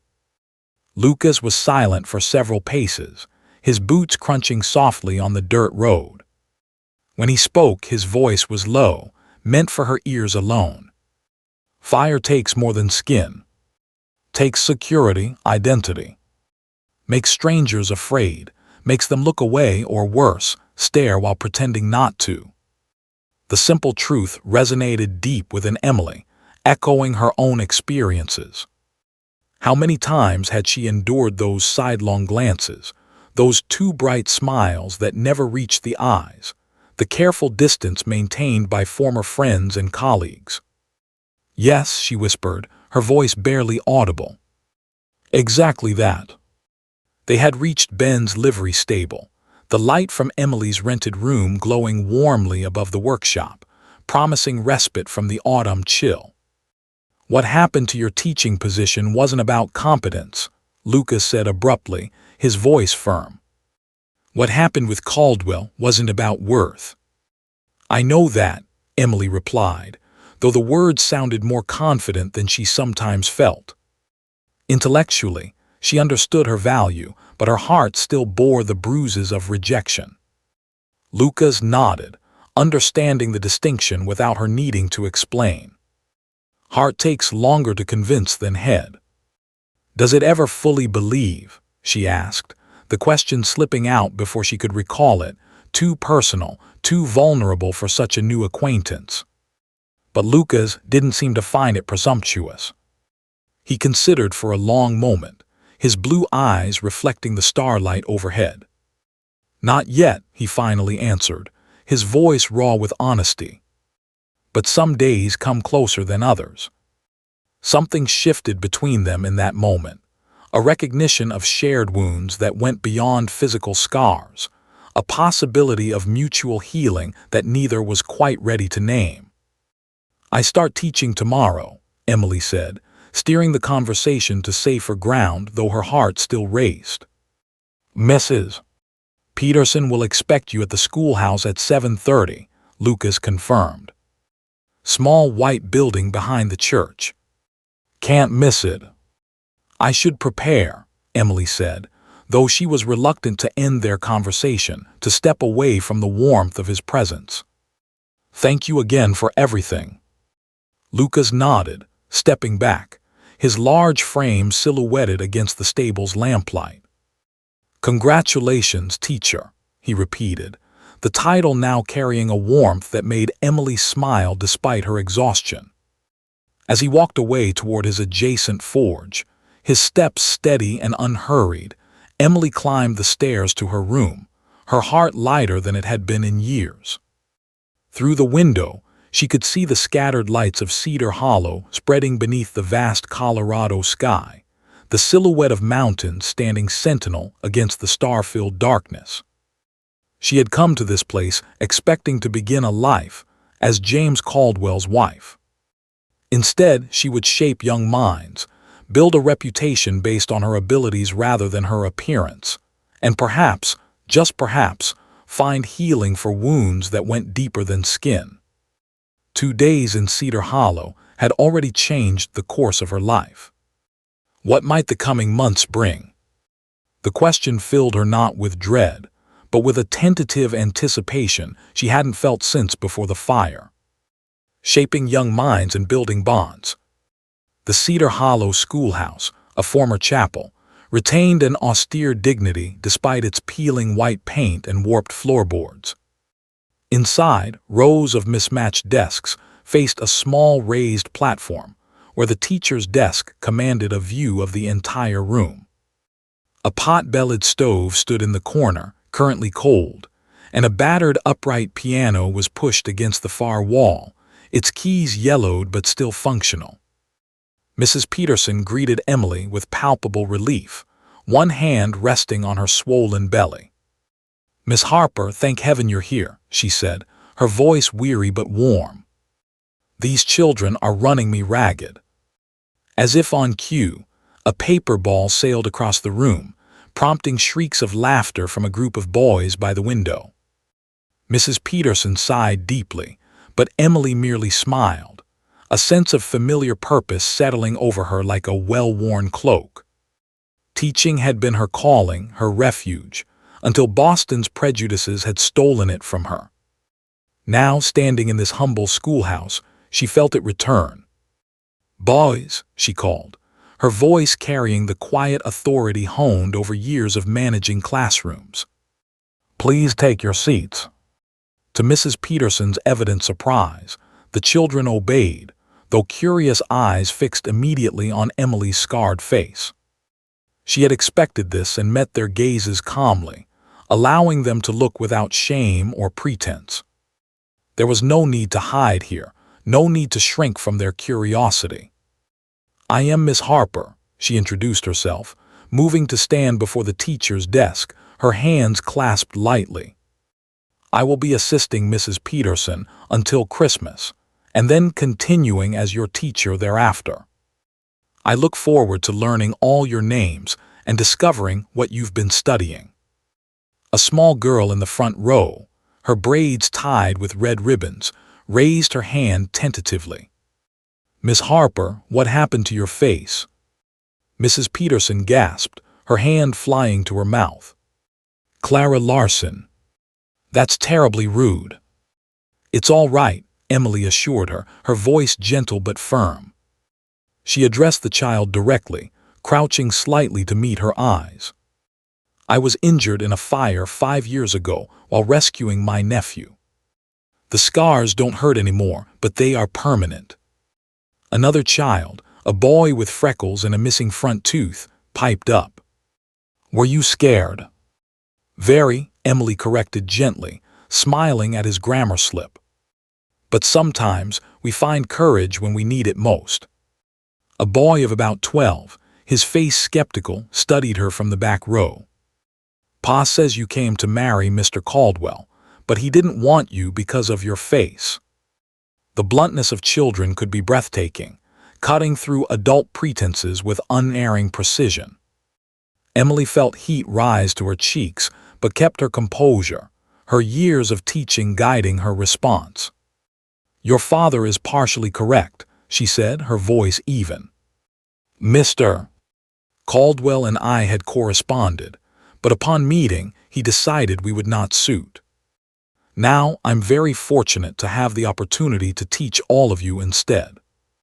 Her direct honesty seemed to satisfy the children's curiosity, their attention shifting from her scars to her presence as their teacher. Mrs. Peterson looked relieved as the awkward moment passed, her shoulders relaxing. "Now," Emily continued, her tone warm but authoritative, "I'd like each of you to tell me your name, age, and favorite subject. Then we'll review what you've been learning." Shaping young minds and building bonds continued.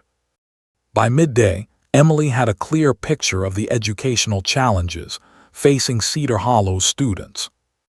The older children, those between 12 and 16, bore the scars of inconsistent instruction, their knowledge patchy from a revolving door of temporary teachers, some well-meaning but underqualified, others merely passing through. Arithmetic skills were spotty, with several struggling to multiply fractions, and their reading comprehension lagged, limited by outdated primers and a lack of engaging texts. The younger students, aged 6 to 10, showed promise but craved structure, their boundless energy undirected without clear expectations. During the lunch break, as the children ate in the schoolyard under Mrs. Peterson's watchful eye, Emily examined the meager supplies. A handful of tattered McGuffey readers, arithmetic primers so old they referenced the Panic of 1837, a world map still showing the Russian Empire, and a small collection of classic literature, dog-eared copies of The Scarlet Letter and Moby Dick, in varying states of disrepair. It was a far cry from the well-stocked library of her Boston school, but Emily saw potential in the raw material of these children's minds, eager for knowledge if only given the tools to grasp it. "Making plans already," came a deep voice from the doorway, its timbre familiar and steady. Emily turned to find Lucas Thornton leaning against the doorframe, a wooden crate in his arms. He looked different in the daylight streaming through the schoolhouse windows, the scars on his face less stark, softened by the lines around his eyes that spoke of both hardship and quiet humor. His flannel shirt was clean, though the cuffs bore faint traces of soot, a reminder of his morning at the forge. "There's so much to do," Emily admitted, gesturing to the sparse shelves. "These children deserve better resources than this. They're bright, but they've been neglected."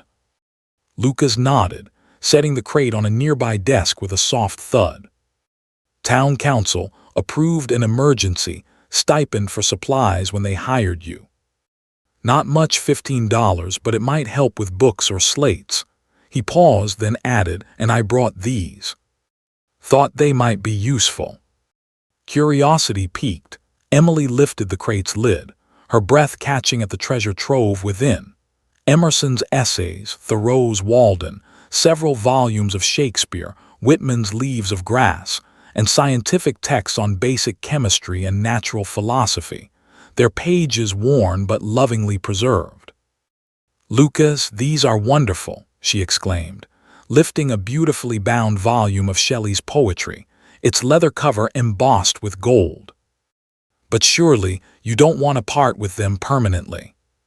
He shrugged, though his eyes tracked the books with an affection that belied his casual tone. "Books should be read, not hidden away in my attic collecting dust. Consider it a long-term loan to the school." Emily traced the gilt lettering on the Shelley volume, her fingers lingering on the smooth leather.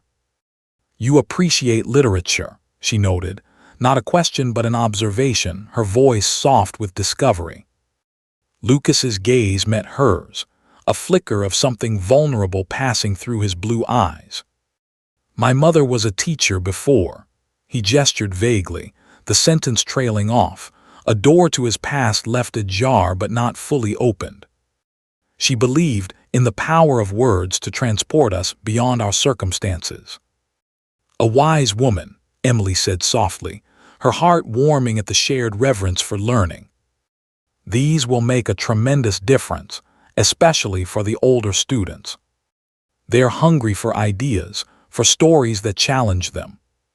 The sound of children's voices grew louder as they began returning from lunch, their laughter and shouts echoing through the open windows.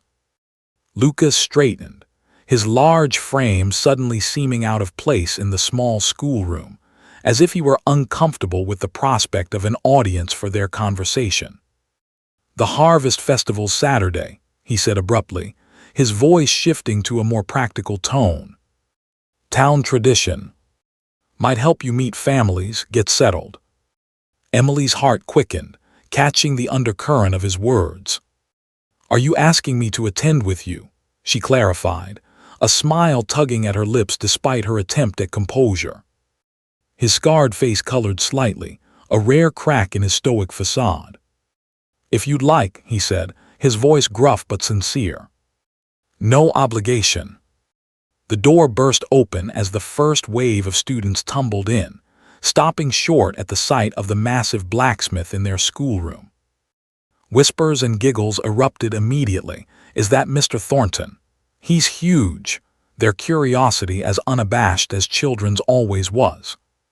Lucas's expression shifted to one of mild discomfort, his shoulders tensing. "I should go," he said, stepping back toward the door. "About Saturday." "I'd be honored to attend with you," Emily replied, keeping her voice low enough that the children couldn't overhear, though their giggles suggested they were trying. The transformation of Lucas's expression, from uncertainty to quiet pleasure, was something Emily knew she would carry with her, a moment of connection that warmed her more than the recently lit stove in the corner. He nodded, a faint smile breaking through. "Good. I'll come by at 6. With that, he exited, his broad frame filling the doorway briefly before disappearing toward the forge, leaving Emily to turn back to her new students with a warmth in her chest that had nothing to do with the fire. The remainder of the week passed in a blur of activity. Each day, Emily rose early to prepare lessons, taught alongside Mrs. Peterson until 3 o'clock, then spent evenings developing a more structured curriculum and reviewing student work. She introduced the older students to Whitman's poetry, their eyes lighting up at the bold imagery of Song of Myself, while the younger ones thrived on simple spelling bees and arithmetic games she devised with chalk and slates. The children's initial curiosity about her scars quickly gave way to engagement with her teaching methods, which blended rigorous expectations with genuine affection. She learned their names: Clara Larson, the bright-eyed girl who loved stories; Tommy Miller, the skeptical boy who excelled at numbers; Sophie Harrison, the judge's shy daughter who blossomed with encouragement; and their quirks, from Clara's habit of doodling flowers in her margins to Tommy's tendency to sneak extra cornbread at lunch. By Friday afternoon, Emily had assessed each student's abilities, organized the classroom's meager resources into a more usable system, and begun forming relationships with the parents who came to collect their younger children after school. Most were cautiously welcoming, their nods and polite greetings tempered by a wait-and-see attitude, reserving judgment until they could witness their children's progress. A few, like Mrs. Ellen Larson from the Mercantile and Mrs. Martha Evans, were openly supportive, bringing small gifts of home-baked molasses cookies or offers to help with school events like the upcoming Christmas pageant. Only one parent had been overtly hostile: Mrs. Cornelia Harrison, the judge's wife, whose pinched expression had soured further upon seeing Emily's scarred face. "My husband assured me the council would find someone more suitable," she'd commented loudly while collecting her 9-year-old daughter, Sophie. "Someone who wouldn't frighten impressionable children." Emily had kept her composure, her voice even. "I find children are remarkably adaptable, Mrs. Harrison. Sophie has shown excellent progress in arithmetic this week." Mrs. Harrison had sniffed disapprovingly before departing, but Sophie had flashed Emily a secret smile, slipping a wildflower, a delicate purple aster, onto her desk when her mother wasn't looking. The small gesture had touched Emily deeply, a reminder that children often saw more clearly than their elders. Now, as Emily locked the schoolhouse on Friday afternoon, the sun dipping low over the Rockies, she felt a deep satisfaction that had nothing to do with proving Mrs. Harrison wrong and everything to do with the genuine progress her students were already showing. For the first time in 5 years, she felt fully in her element again, valued for her mind and skills rather than judged for her appearance. The schoolhouse, with its creaking floors and drafty windows, was becoming a sanctuary, a place where she could rebuild her purpose. "Miss Harper," Sarah Mitchell's voice broke through her reverie, the diner owner hurrying toward her, face flushed with exertion. "There you are. I've been looking everywhere." "Is something wrong?" Emily asked, concern rising. "Not wrong exactly," Sarah replied, catching her breath. "But you need to come with me right away. Mrs. Larson has a proposition for you that can't wait." Curious and slightly apprehensive, Emily followed Sarah down the main street to Larson's Mercantile, the store bustling with townspeople preparing for tomorrow's harvest festival. Shelves overflowed with bolts of calico, jars of preserved peaches, and sacks of flour, while the air carried the scent of molasses and leather. Mr. Henry Larson stood behind the counter, helping a customer select a tin of tobacco, while his wife, Ellen, directed a young clerk in arranging a display of apple butter and pickled beets. "There she is," Mrs. Larson exclaimed upon seeing Emily, her eyes bright with excitement. "Come, come. We have much to discuss." She led Emily and Sarah to a small office behind the store, where patterns of fabric were spread across a desk alongside sketches of dresses, their lines elegant yet practical. "The Harvest Festival dance is tomorrow night," Mrs. Larson began without preamble, her hands gesturing animatedly. "And you can't possibly attend in a travel dress, not for your first public appearance as our new teacher, and especially not when escorted by Lucas Thornton." Emily blinked, startled by this unexpected concern. "I brought my best dress from Boston," she protested, thinking of the emerald wool she'd worn to the council meeting. Mrs. Larson waved a dismissive hand, her expression firm. "Eastern styles are all well and good, but for a Colorado Harvest Festival, you need something more suitable, something that says Cedar Hollow, something that shows you're one of us." Her voice softened, a warmth entering her eyes. "Besides, every new beginning deserves a new dress." Sarah nodded enthusiastically, perching on a stool. Ellen Larson was the finest seamstress in Denver before she married Henry. "She's made my festival dresses for 6 years running, and they're the talk of the town." Emily was touched by the gesture but hesitant, her practical side asserting itself. "That's incredibly kind, but I couldn't possibly impose. And the festival is tomorrow, surely there isn't time." Mrs. Larson's smile turned triumphant, her eyes gleaming. "I started cutting the pattern the moment the council hired you. Just need to do the final fitting." She held up a length of deep amber fabric that caught the lamplight like autumn leaves, its rich hue warm and vibrant. "This color will complement your complexion beautifully, and it's sturdy enough for a barn dance but elegant enough to turn heads." Before Emily could protest further, she found herself standing on a low stool, being measured and pinned, as Mrs. Larson worked with the swift efficiency of an artist confident in her medium. The fabric draped over Emily's shoulders, its weight reassuring, and she couldn't help but feel a spark of excitement at the thought of wearing something so carefully crafted. "Ellen's dresses are legendary," Sarah confided from her perch, her voice conspiratorial.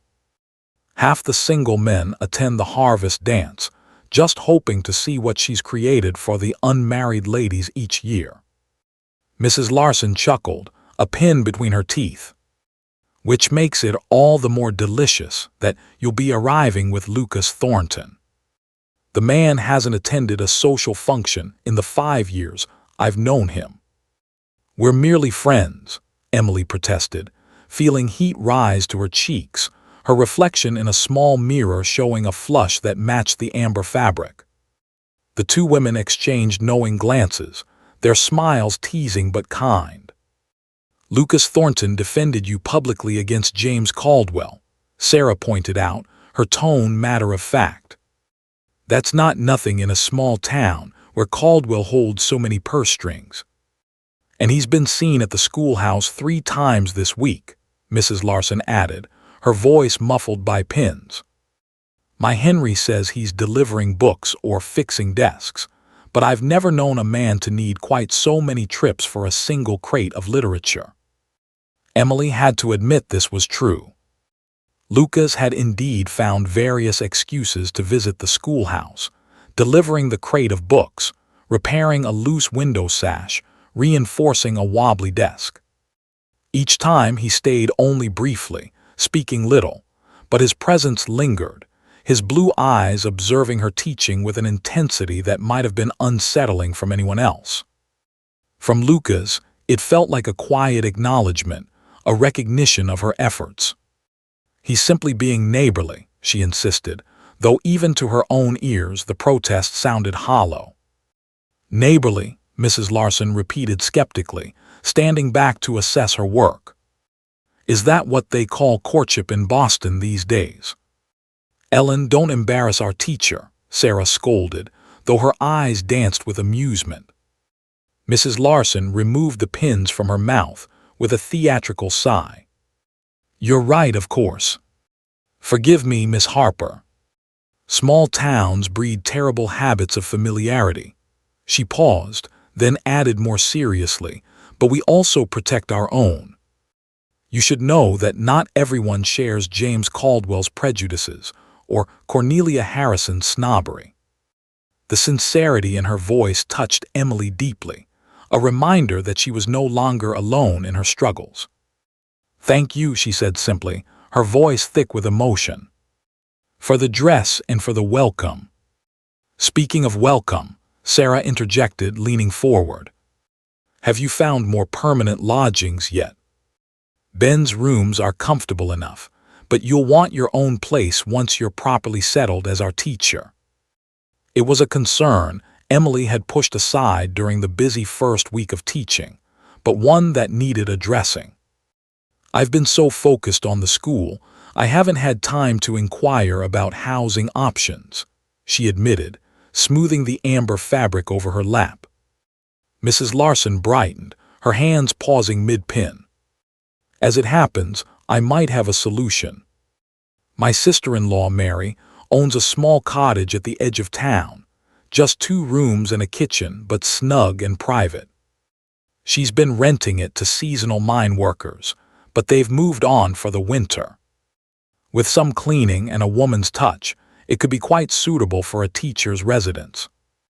That sounds perfect, Emily said, relief washing over her at the prospect of a place truly her own, a space to call home after years of impermanence. What would the rent be? $8 monthly, including firewood from our timber stand, Mrs. Larson replied, stepping back to assess the half-pinned dress with a critical eye. You could move in next week if it suits you. The pieces of Emily's new life were falling into place with surprising speed. A teaching position, a potential home, and the beginnings of a social circle that welcomed her despite her scars.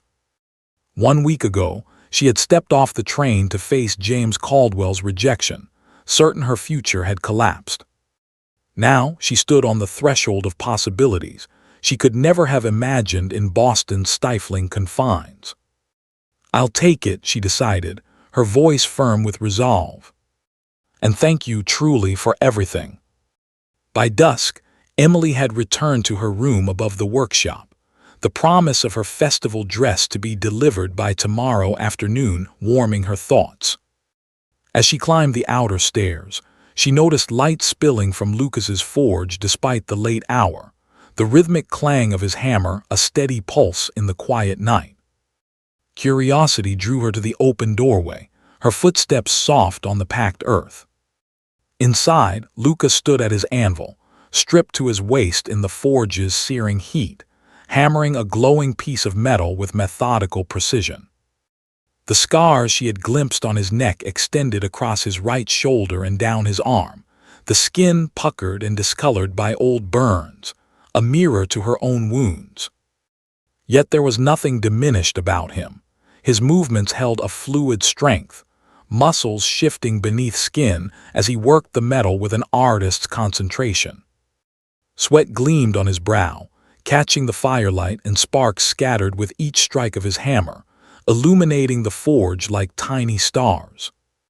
Emily must have made some sound, a soft intake of breath, perhaps, for Lucas suddenly looked up, his expression shifting from focused intensity to self-consciousness as he registered her presence. He reached for his shirt, which hung from a nearby hook, his movements quick. "Don't," Emily said, the word escaping before she could consider its propriety, her voice soft but earnest. "Please, I didn't mean to interrupt your work." Lucas hesitated, caught between ingrained modesty and the practical reality that the forge's heat made clothing impractical. After a moment, he turned back to the anvil, though tension remained in the set of his shoulders, as if he were bracing for judgment. "What are you making?"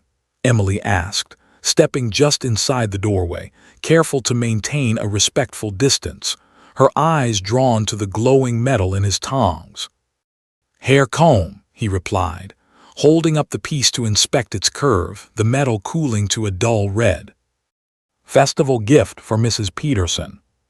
Small thanks for teaching the children these years." The thoughtfulness of the gesture didn't surprise Emily. She'd seen Lucas's quiet kindness in action, but his craftsmanship did. What had appeared to be simple metalwork was revealing itself as delicate artistry, the emerging comb featuring intricate leaf patterns along its spine, each curve deliberate and graceful. "It's beautiful," she said sincerely, her voice tinged with awe. "I had no idea blacksmithing included such fine work." A ghost of a smile touched Lucas's lips, softening the lines of his scars. "Most don't notice beyond horseshoes and hinges." He dipped the glowing metal into a water bucket, sending up a cloud of hissing steam before returning it to the fire to heat again. The movement highlighted the muscled contours of his back, the contrast between smooth skin and scarred tissue, a stark reminder of his survival. "Your burns," Emily ventured carefully, her voice gentle, "they extend further than your face." He nodded without looking up from his work, his hands steady. "Right side mostly, shoulder to hip." "Kentucky?" she asked, recalling his brief mention of his origins, her tone inviting but not pressing. His hands stilled momentarily, the hammer pausing midair, then resumed their precise movements. "Foundry accident 8 years ago," he said, his voice clipped, the brevity speaking volumes. Whatever had happened in Kentucky had driven him west, seeking a new beginning just as she now was. Emily understood the desire to leave painful memories behind too well to probe further, sensing the weight of a story he wasn't ready to share. Instead, she shifted the subject, her voice lighter. "Mrs. Larson is making me a dress for tomorrow's festival. Apparently, my Boston attire is unsuitable for a Colorado harvest dance." This drew a genuine chuckle from Lucas, a low, warm sound that seemed to fill the forge. Ellen Larson would dress the entire town if she could. "Take pride in it. She doesn't offer her skills lightly."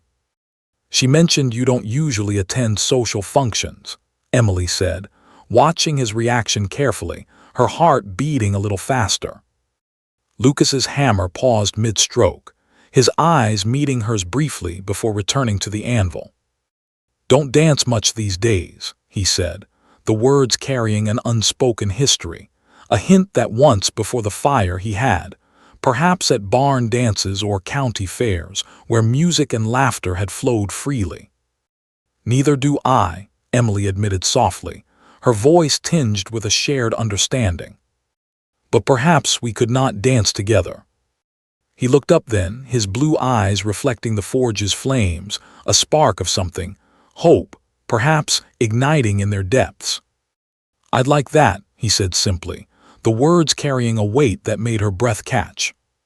The moment stretched between them, filled with unspoken understanding, the crackle of the forge a soft counterpoint to their silence. Then Lucas cleared his throat, returning to his work with renewed focus. "Should finish this tonight." Early start tomorrow with festival preparations.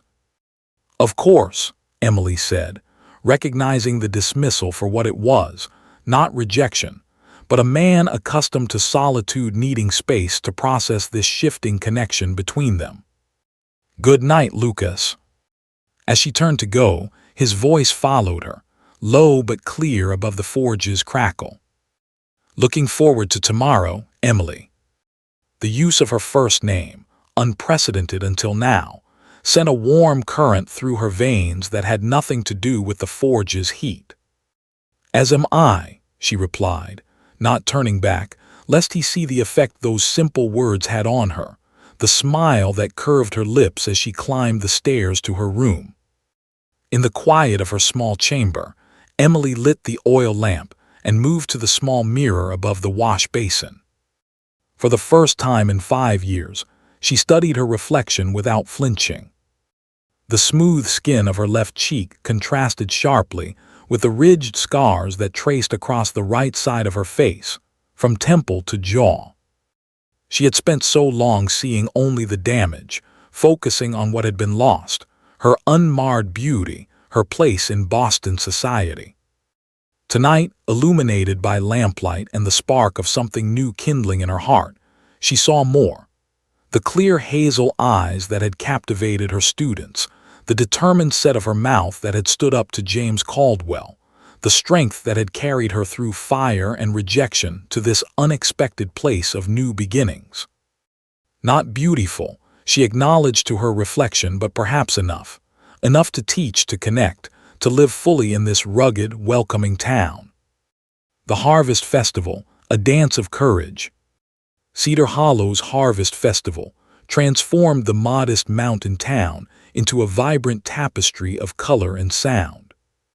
The main street was festooned with garlands of crimson and gold autumn leaves, paper lanterns swaying in the breeze, casting a warm glow as dusk settled. Stalls lined the central square, offering everything from steaming apple cider to hand-carved wooden toys, while farmers displayed their finest produce, pumpkins the size of wagon wheels, bushels of corn, jars of ruby-red preserves, for judging. Children darted between exhibits, their laughter mingling with the twang of banjos and fiddles warming up for the evening's dance. The air carried the tantalizing aroma of roasting pork, fresh-baked pies, and the sweet tang of molasses, a sensory feast that spoke of community and abundance. Emily stood in Mrs. Larson's parlor, scarcely recognizing her reflection in the full-length mirror. The amber-colored dress fit like a second skin, its sweeping skirt and fitted bodice creating an elegance she hadn't experienced since before the fire. Rather than a high neckline to conceal her scars, Mrs. Larson had designed an asymmetrical collar that drew the eye to Emily's graceful neck and shoulders, somehow making the scars seem a deliberate part of the design, a badge of survival rather than a flaw to be hidden. Her chestnut hair was arranged in a simple but striking style, with amber ribbons woven through a braided crown, the effect festive yet appropriate for a teacher. "You look magnificent," Mrs. Larson declared, adjusting a final fold with the precision of a sculptor. "Every inch a lady of distinction." "It's the most beautiful dress I've ever worn," Emily said sincerely, her fingers brushing the fabric, its texture both sturdy and soft. "I couldn't have imagined anything so perfect." Mrs. Larson beamed, her professional pride evident. "The fabric complements your coloring beautifully, and the style says Cedar Hollow, rooted but reaching for the stars." A knock at the front door sent Mrs. Larson hurrying to answer, returning moments later with barely contained excitement. "Your escort has arrived," she announced, her eyes twinkling. "And may I say, Lucas Thornton cleans up remarkably well." Emily's heart raced, her hands smoothing her skirts as she took a steadying breath. Following Mrs. Larson to the parlor, she found Lucas standing awkwardly by the fireplace, shifting under Mr. Larson's genial questioning about railroad developments. He wore a crisp white shirt, a dark waistcoat and formal trousers, all carefully pressed, a stark contrast to his usual forge-stained attire. His usually untamed hair was neatly combed, though a rebellious lock still fell across his forehead. Most striking was his clean-shaven jaw, which accentuated the strong lines of his face while highlighting, rather than hiding, the scars on the right side. He looked up as Emily entered, his blue eyes widening as they took in her transformed appearance. For a moment he seemed unable to speak, an uncharacteristic flush rising to his face. "Miss Harper," he finally managed, his deep voice slightly hoarse. "You look remarkable." The simple sincerity of the compliment warmed Emily far more than any flowery flattery might have. "As do you, Mr. Thornton," she replied, noting with pleasure how the waistcoat emphasized his powerful shoulders. "Quite the change from the forge." "Special occasion," he said, a hint of a smile tugging at his mouth. Mr. Larson cleared his throat theatrically, his eyes twinkling. "You two had best be on your way. First dance starts at 7 sharp, and Ellen has ensured our new teacher will be the belle of the ball." "Henry, behave," Mrs. Larson scolded, though she looked delighted at her husband's teasing. Lucas offered Emily his arm, his right arm, she noted, the one bearing scars that mirrored her own. The subtle gesture of solidarity was not lost on her, as she placed her hand in the crook of his elbow, her fingers resting lightly on the fine wool of his sleeve. "Shall we?" he asked, and at her nod he guided her toward the door. Outside, lanterns had been lit all along the street, casting a golden glow over the festivities. Townspeople nodded greetings as they passed, some casting curious glances at the unexpected pair, the scarred blacksmith and the new teacher, both dressed in their finest, moving together through the gathering dusk. The town hall had been transformed for the harvest dance, its austere interior now festooned with autumn decorations, garlands of dried corn husks, wreaths of pine cones, and tables laden with platters of cornbread, roasted vegetables, and pitchers of cider. A small ensemble of local musicians, a fiddler, a banjo player, and a woman with a guitar, tuned their instruments on a makeshift stage, their notes weaving a lively prelude. Emily felt a momentary trepidation as they entered, the hum of conversation and laughter swelling around them. In Boston, she had gradually withdrawn from such social gatherings after the fire, tired of the poorly disguised discomfort of former friends and the painful awareness of being an object of pity. But this was different. This was Cedar Hollow, where she was building a new identity, one not defined by tragedy but by purpose. Sarah Mitchell spotted them immediately, hurrying over with 2 tin cups of spiced cider, her apron swapped for a festive green dress. "Finally, I was beginning to think you'd changed your mind," she teased, handing them the cups. "Wouldn't dare," Lucas replied with surprising dry humor, his voice low. "Town would never forgive me for depriving them of the chance to meet our new teacher properly." "And admire Ellen Larson's latest masterpiece," Sarah added, nodding appreciatively at Emily's dress. "You look lovely, dear." "Doesn't she, Lucas?" The blacksmith's usual stoicism softened as he glanced at Emily, his eyes lingering on the amber fabric that caught the lantern light. "Beyond words," he agreed quietly, the words meant for her alone despite Sarah's presence. The simple statement, spoken with such sincerity, touched Emily deeply. Unlike James Caldwell, who had seen only her scars, Lucas saw her completely, honestly, without pretense or pity. Mayor Wilson took the stage, raising his hands for quiet. "Friends and neighbors, welcome to Cedar Hollow's 38th Annual Harvest Festival." Cheers and applause greeted his announcement, the crowd's energy infectious. "Before the dancing begins, please join me in recognizing this year's harvest champions." A series of awards followed: largest pumpkin, finest corn crop, best preserves, most beautiful quilt, each winner receiving enthusiastic applause, the simple recognition clearly valued by the hardworking community. And finally, the mayor concluded, I'd like to introduce our newest resident, Miss Emily Harper, who has graciously agreed to take over teaching duties from Mrs. Peterson. He gestured toward Emily, and all eyes turned to her, the weight of their attention making her cheeks flush. But there was no rejection in these gazes, no poorly disguised revulsion, only curiosity, warmth, and a welcoming openness that caught her off guard. "Thank you, Mayor Wilson," she said, her voice carrying clearly across the hall. "I'm honored to be entrusted with your children's education, and grateful for the warm welcome Cedar Hollow has extended to me." Her words were met with approving nods and scattered applause, the sound swelling as more joined in. Even those who had initially seemed skeptical, like Councilman Harrison, appeared to be reserving judgment rather than opposing her outright. Only James Caldwell, standing near the refreshment table with Judge Harrison, maintained a stony expression of disapproval.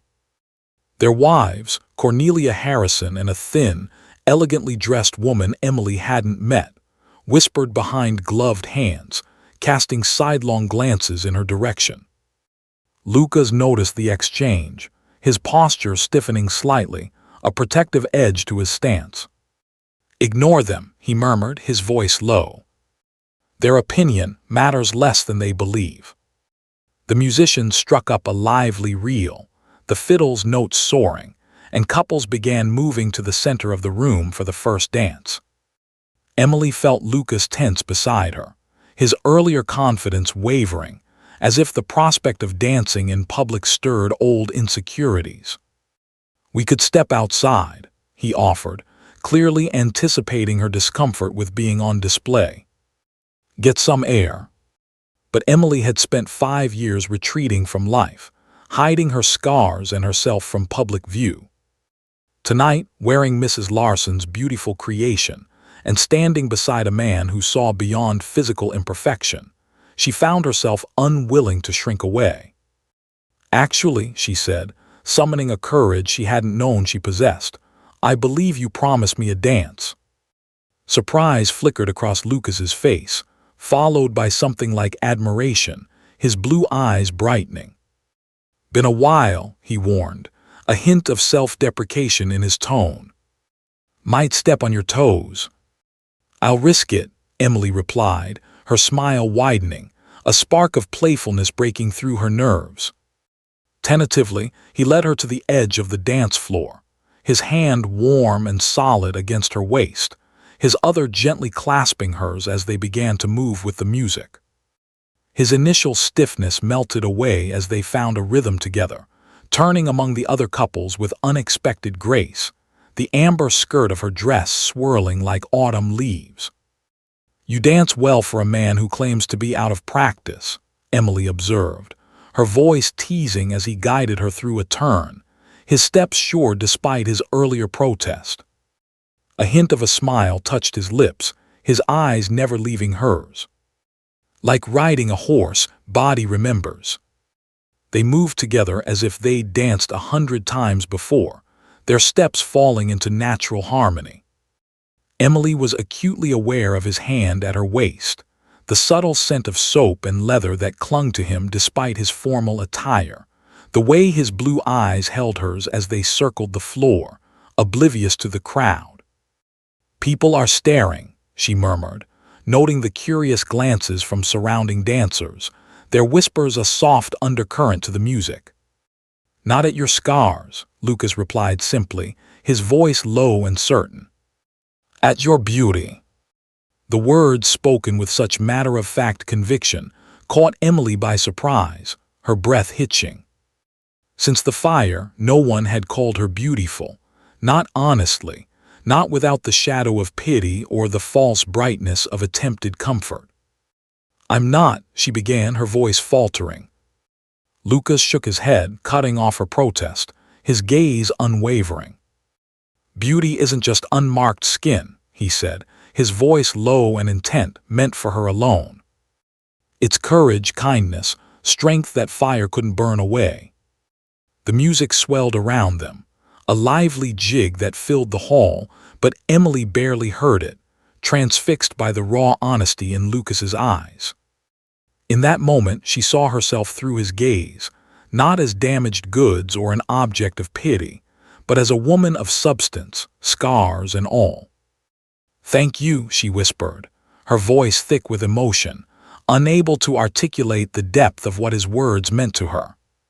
He nodded once, understanding in his eyes as he guided her through the final measures of the dance, their movements seamless. As the music ended, they remained still for a moment, reluctant to break the connection that had formed between them, their hands still clasped, the world narrowing to the space they shared. A slow, deliberate clapping intruded on their private moment, sharp and mocking. James Caldwell stood at the edge of the dance floor, his handsome face twisted in a sneer, his applause a parody of appreciation. "How touching," he drawled, loud enough for nearby dancers to hear, his voice dripping with venom. The scarred blacksmith and the disfigured teacher. Quite the match said. Emily felt Lucas tense beside her, a muscle working in his jaw as he controlled his anger, his hand tightening briefly on hers. Before either could respond, Mrs. Larson stepped forward, her normally cheerful face hardened with disapproval. "James Caldwell, you forget yourself," she said coldly, her voice cutting through the murmurs of the crowd. "This is a community celebration, not an opportunity for your particular brand of cruelty." Several townspeople murmured agreement, moving to stand near Emily and Lucas in silent support, their presence a wall of solidarity. James's eyes narrowed at this unexpected resistance, his composure fraying. "I merely observe what others are too polite to mention," he retorted, his voice sharp. "Our new teacher came to Cedar Hollow under false pretenses, hiding her condition. Now she parades at our festival, making a spectacle.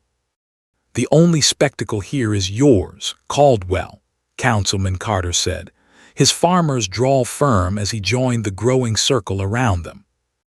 "Miss Harper has conducted herself with nothing but dignity since arriving, more than can be said for you."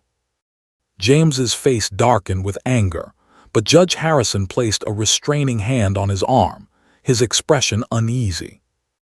"Perhaps we should step outside," the judge suggested quietly, casting a wary glance at the hostile faces surrounding them.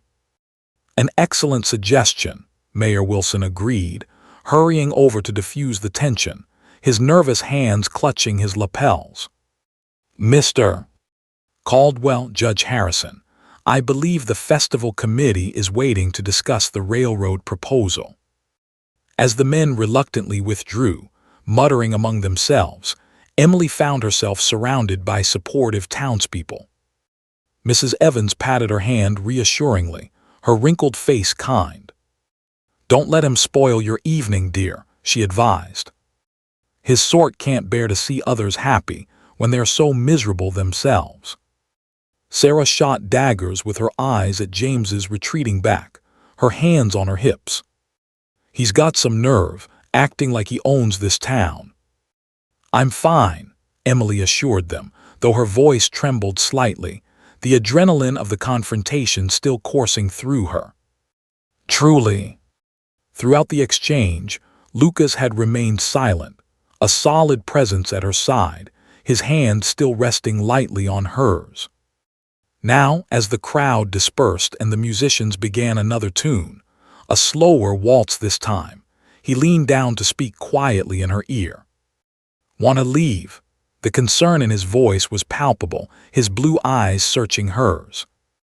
Emily considered it for a moment, the temptation to retreat strong after James's cruelty. But she found herself unwilling to give him the satisfaction of driving her away. "No," she decided, her voice firm. "I won't let him ruin this night." Approval flickered in Lucas's eyes, a spark of admiration that warmed her. Another dance then. They remained at the festival for 2 more hours, dancing several times, reels, waltzes, even a lively square dance that left Emily breathless and laughing. They accepted congratulations on Emily's teaching appointment, sampled Sarah's famous apple pie, and joined a group of children in a game of horseshoes, Lucas's gentle encouragement coaxing shy Sophie Harrison to take a turn. Throughout the evening, James Caldwell and his allies kept their distance, though Emily occasionally felt their disapproving glares from across the room, like a cold wind on her neck. By the time Lucas escorted her back to her room above the livery stable, the moon had risen high above Cedar Hollow, painting the town in silver light. They walked in comfortable silence, her hand resting lightly on his arm, the night air crisp with the promise of frost. "Thank you for a lovely evening," Emily said as they reached the bottom of the stairs, her voice soft but sincere, despite Mr. Caldwell's best efforts to ruin it. Lucas's expression darkened at the mention of James, his jaw tightening. "Man's playing a dangerous game. Railroad business has him believing he's untouchable." "Will the council approve the proposed route?" Emily asked, recalling the threat to Lucas's forge and other businesses, her concern for him deepening. "Votes next week," he said, shrugging his powerful shoulders, though the gesture didn't mask his tension. "Outcome's uncertain. Harrison and Wilson support it. Carter and Thornton oppose. Larson's the swing vote." "And if it passes, what will you do?" Emily pressed, her voice gentle but insistent. Lucas was silent for a long moment, his scarred face thoughtful in the moonlight. "Rebuild, I suppose," he said finally. "Found my place here. Won't give that up easily." The simple statement contained volumes about belonging, about perseverance, about creating a home where one was valued despite visible differences. It resonated deeply with Emily's own emerging feelings about Cedar Hollow, this town that had welcomed her when she'd expected rejection. "I understand," she said softly. "I've only been here a week, yet it somehow feels right." Lucas finished her thought, his voice low and certain. "Like you found something you didn't know you were looking for." "Yes," Emily said, her eyes meeting his, marveling at how this man who spoke so little could articulate her feelings so precisely. "Exactly." A moment of silence stretched between them, charged with unspoken possibilities. "Lucas," she said, her voice tentative, "may I ask you something personal?" He nodded, his expression open despite the weariness that flickered in his eyes, as if he sensed what was coming. "The fire that scarred you," she began, choosing her words carefully, "was that why you left Kentucky?" Pain shadowed his face, a fleeting glimpse of old wounds, but he didn't withdraw as she had half expected. "Partially," he admitted, his voice low, the words measured. "Foundry accident. Molten metal spilled. 3 men died. I lived, but," he gestured to his scarred side, the movement heavy with memory. "Afterward, everything changed. People looked at me differently, some with pity, some with revulsion, even family. Couldn't stay. Needed somewhere new, somewhere I could be judged by what I could do, not what I looked like." Emily's heart ached for him, for the loss of not just his unmarred face, but the connections that had defined his life. "I'm so sorry," she said quietly, her voice thick with empathy. He nodded, accepting her words without dismissing them. "Found that here mostly. Town needed a blacksmith. Didn't care about my scars as long as I could shoe a horse or fix a wagon. Took time to truly belong, but eventually they saw beyond the surface." "To the man beneath," Emily finished, her voice soft, a mirror to his own journey of acceptance. "As they'll see you," Lucas said, his tone unexpectedly gentle, his eyes holding hers with a warmth that made her breath catch. Without conscious thought, Emily reached up to touch the scarred side of his face, her fingers tracing the ridged tissue with gentle acceptance, a gesture of trust and recognition. Lucas went very still under her touch, his blue eyes darkening with emotion in the moonlight. Slowly, giving her every chance to withdraw, he raised his hand to mirror her gesture, his calloused fingers brushing the scars on her cheek with a reverence that brought tears to her eyes. "Beautiful," he murmured, the word carrying the weight of absolute conviction. Emily trembled, not from fear or shame, but from the profound acceptance in his touch. For the first time since the fire, she didn't feel the need to turn her scarred side away or hide behind carefully arranged hair. With Lucas, she could simply be, fully seen, fully accepted. The sound of laughter from late festival goers broke the spell, a reminder of the world beyond their moment. Lucas reluctantly lowered his hand, though his eyes remained fixed on hers. "Should let you rest," he said, his voice roughened with emotion. "School tomorrow."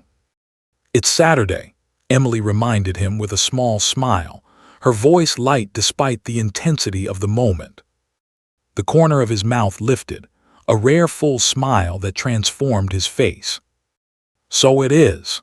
Despite the acknowledgement, neither moved, as if reluctant to end the evening. Whatever was growing between them felt too precious, too fragile for haste. They had both been burned by life, left with visible reminders of their suffering.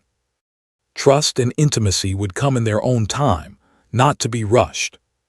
"Good night, Lucas," Emily said softly, her voice warm. "Thank you for the dance, and for defending me against James."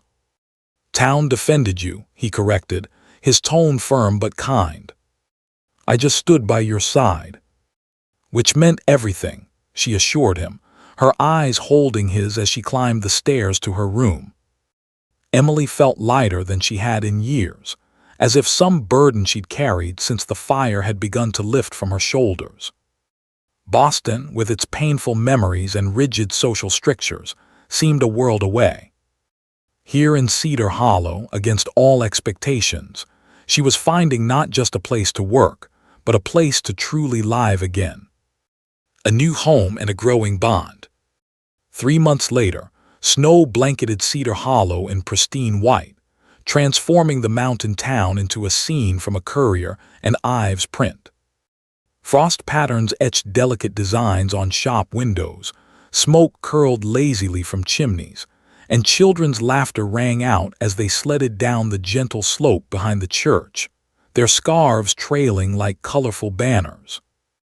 Inside the schoolhouse, a fire crackled merrily in the wood stove, casting a warm glow as Emily arranged evergreen boughs along the windowsills, preparing for the Christmas pageant. The classroom had changed dramatically since her arrival. Walls now bore student artwork, vivid drawings of mountains and horses, alongside new maps purchased with the council's stipend.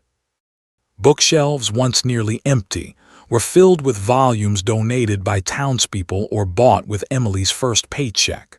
Little Women, Huckleberry Finn, and the poetry Lucas had loaned, now a permanent fixture. Desks stood in orderly rows, each bearing a slate and a small tin cup for pencils, a system Emily had implemented to foster discipline. The students had transformed too. In 3 months of consistent instruction, they had progressed remarkably. The older children, once hampered by gaps in their education, now tackled algebra and debated passages from Walden with enthusiasm, their confidence growing under Emily's patient guidance. The younger ones thrived on her structured lessons, their spelling improving and their handwriting becoming legible.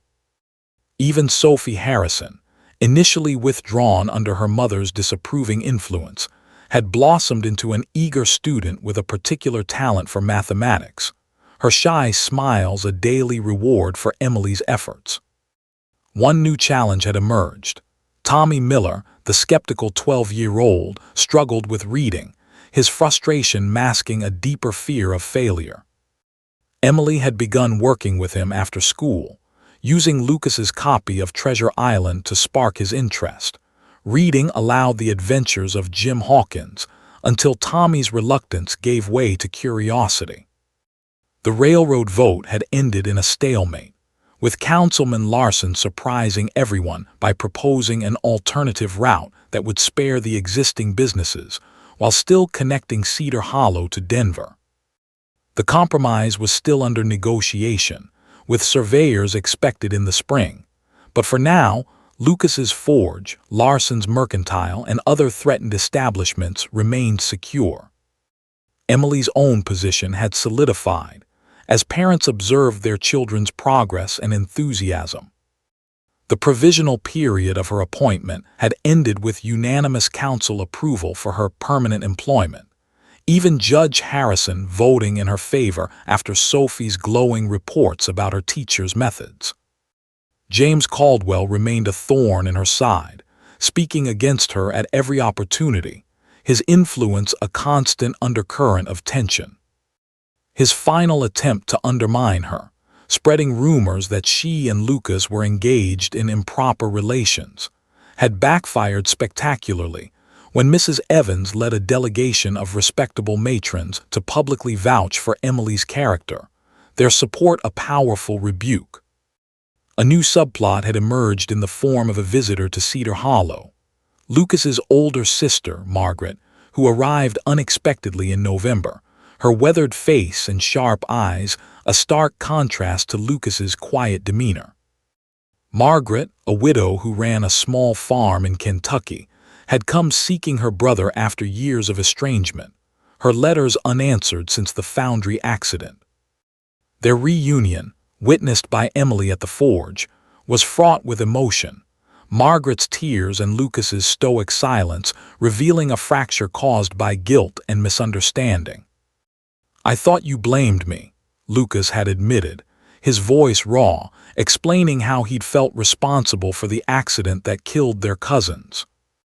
Margaret's insistence that she only wanted her brother back had begun to mend their bond, and her presence in town added a new layer to Lucas's story, offering Emily glimpses of the man he'd been before the fire.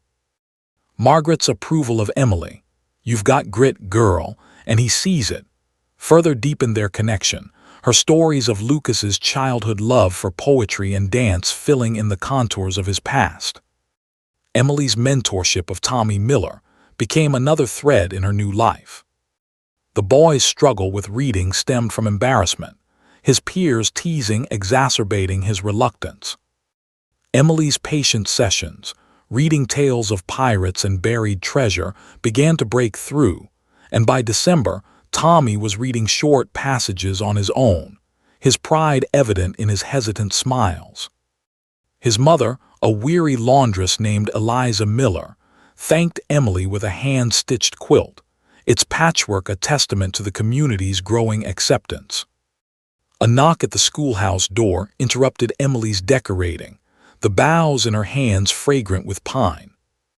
She opened it to find Lucas standing on the threshold, snow dusting his broad shoulders and dark hair, a small wooden chest in his arms.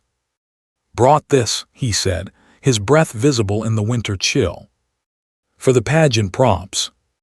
Emily welcomed him inside, closing the door against the cold.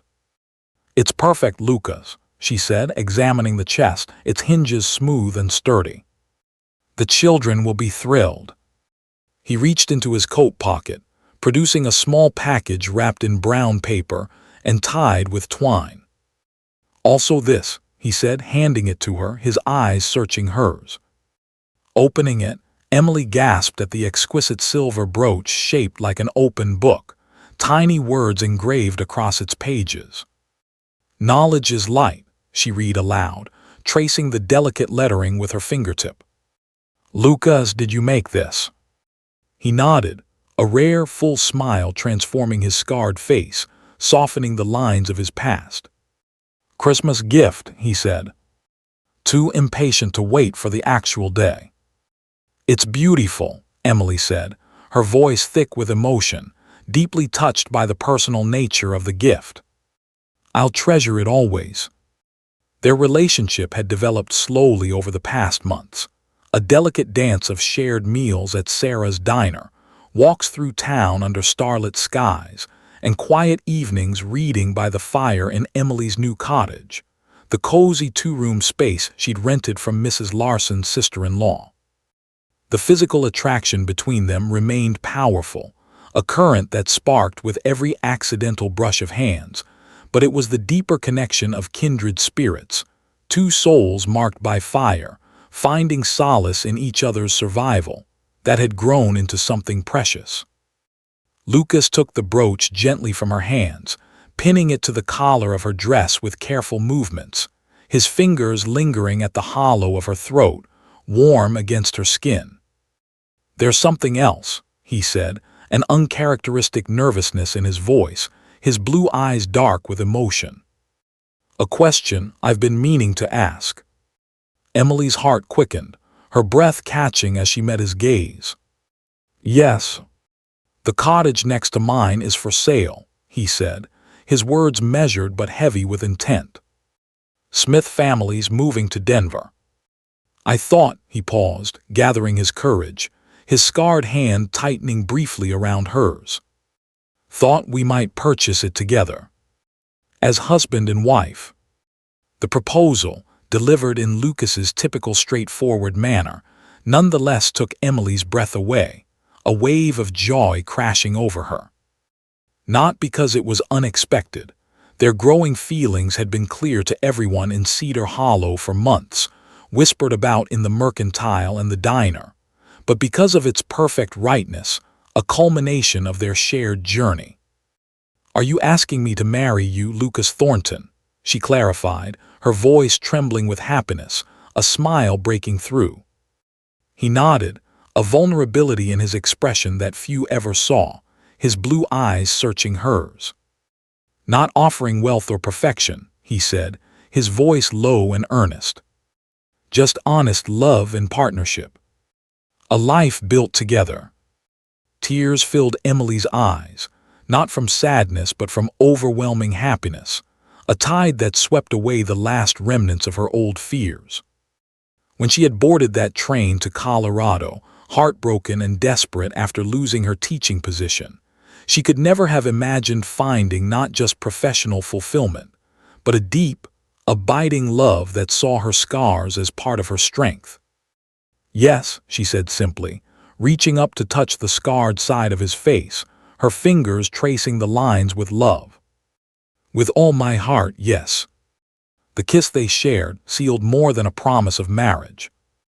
It was an affirmation that true beauty lay not in unblemished surfaces, but in souls tempered by adversity, in hearts brave enough to risk love despite past wounds, in the courage to begin anew when life's fires had left their marks. In finding each other, two people once defined by their scars had discovered something profound, that in the right eyes, their supposed flaws were simply part of the map that had led them home. Epilogue, a future forged in Cedar Hollow. 6 months later, spring painted Cedar Hollow in vibrant hues, wildflowers dotting the hills and the Rockies gleaming with melting snow. The railroad negotiations had concluded with Larson's alternative route approved, preserving Lucas's forge and the town's core businesses while promising new opportunities for trade. Emily's schoolhouse thrived, her students preparing for a spring recital, Tommy Miller proudly reading a passage from Treasure Island to applause. Her cottage, now shared with Lucas after a quiet April wedding at the church, was filled with books, laughter, and the scent of pine from the surrounding forest. Margaret, Lucas's sister, had stayed through the winter, her presence a bridge to his past, and her decision to settle in Cedar Hollow, buying a small plot for a garden, brought Lucas a peace Emily cherished. James Caldwell's influence waned further, his railroad ambitions tempered by the town's united front, his isolation a stark contrast to Emily and Lucas's growing circle of friends. As Emily stood in her classroom, pinning student poems to the walls, Lucas entered, a new iron gate latch in hand for the schoolyard. Thought this might keep the rabbits out, he said, his smile warm, the scars on his face now as familiar to her as her own. She kissed him softly, their hands entwining. You've built more than latches here, she said, her voice full of love. You've built a home. And you've filled it, he replied, his blue eyes bright. Together they stepped outside, the laughter of children and the promise of spring enveloping them, their scars a testament to a love forged in fire, unbreakable and true.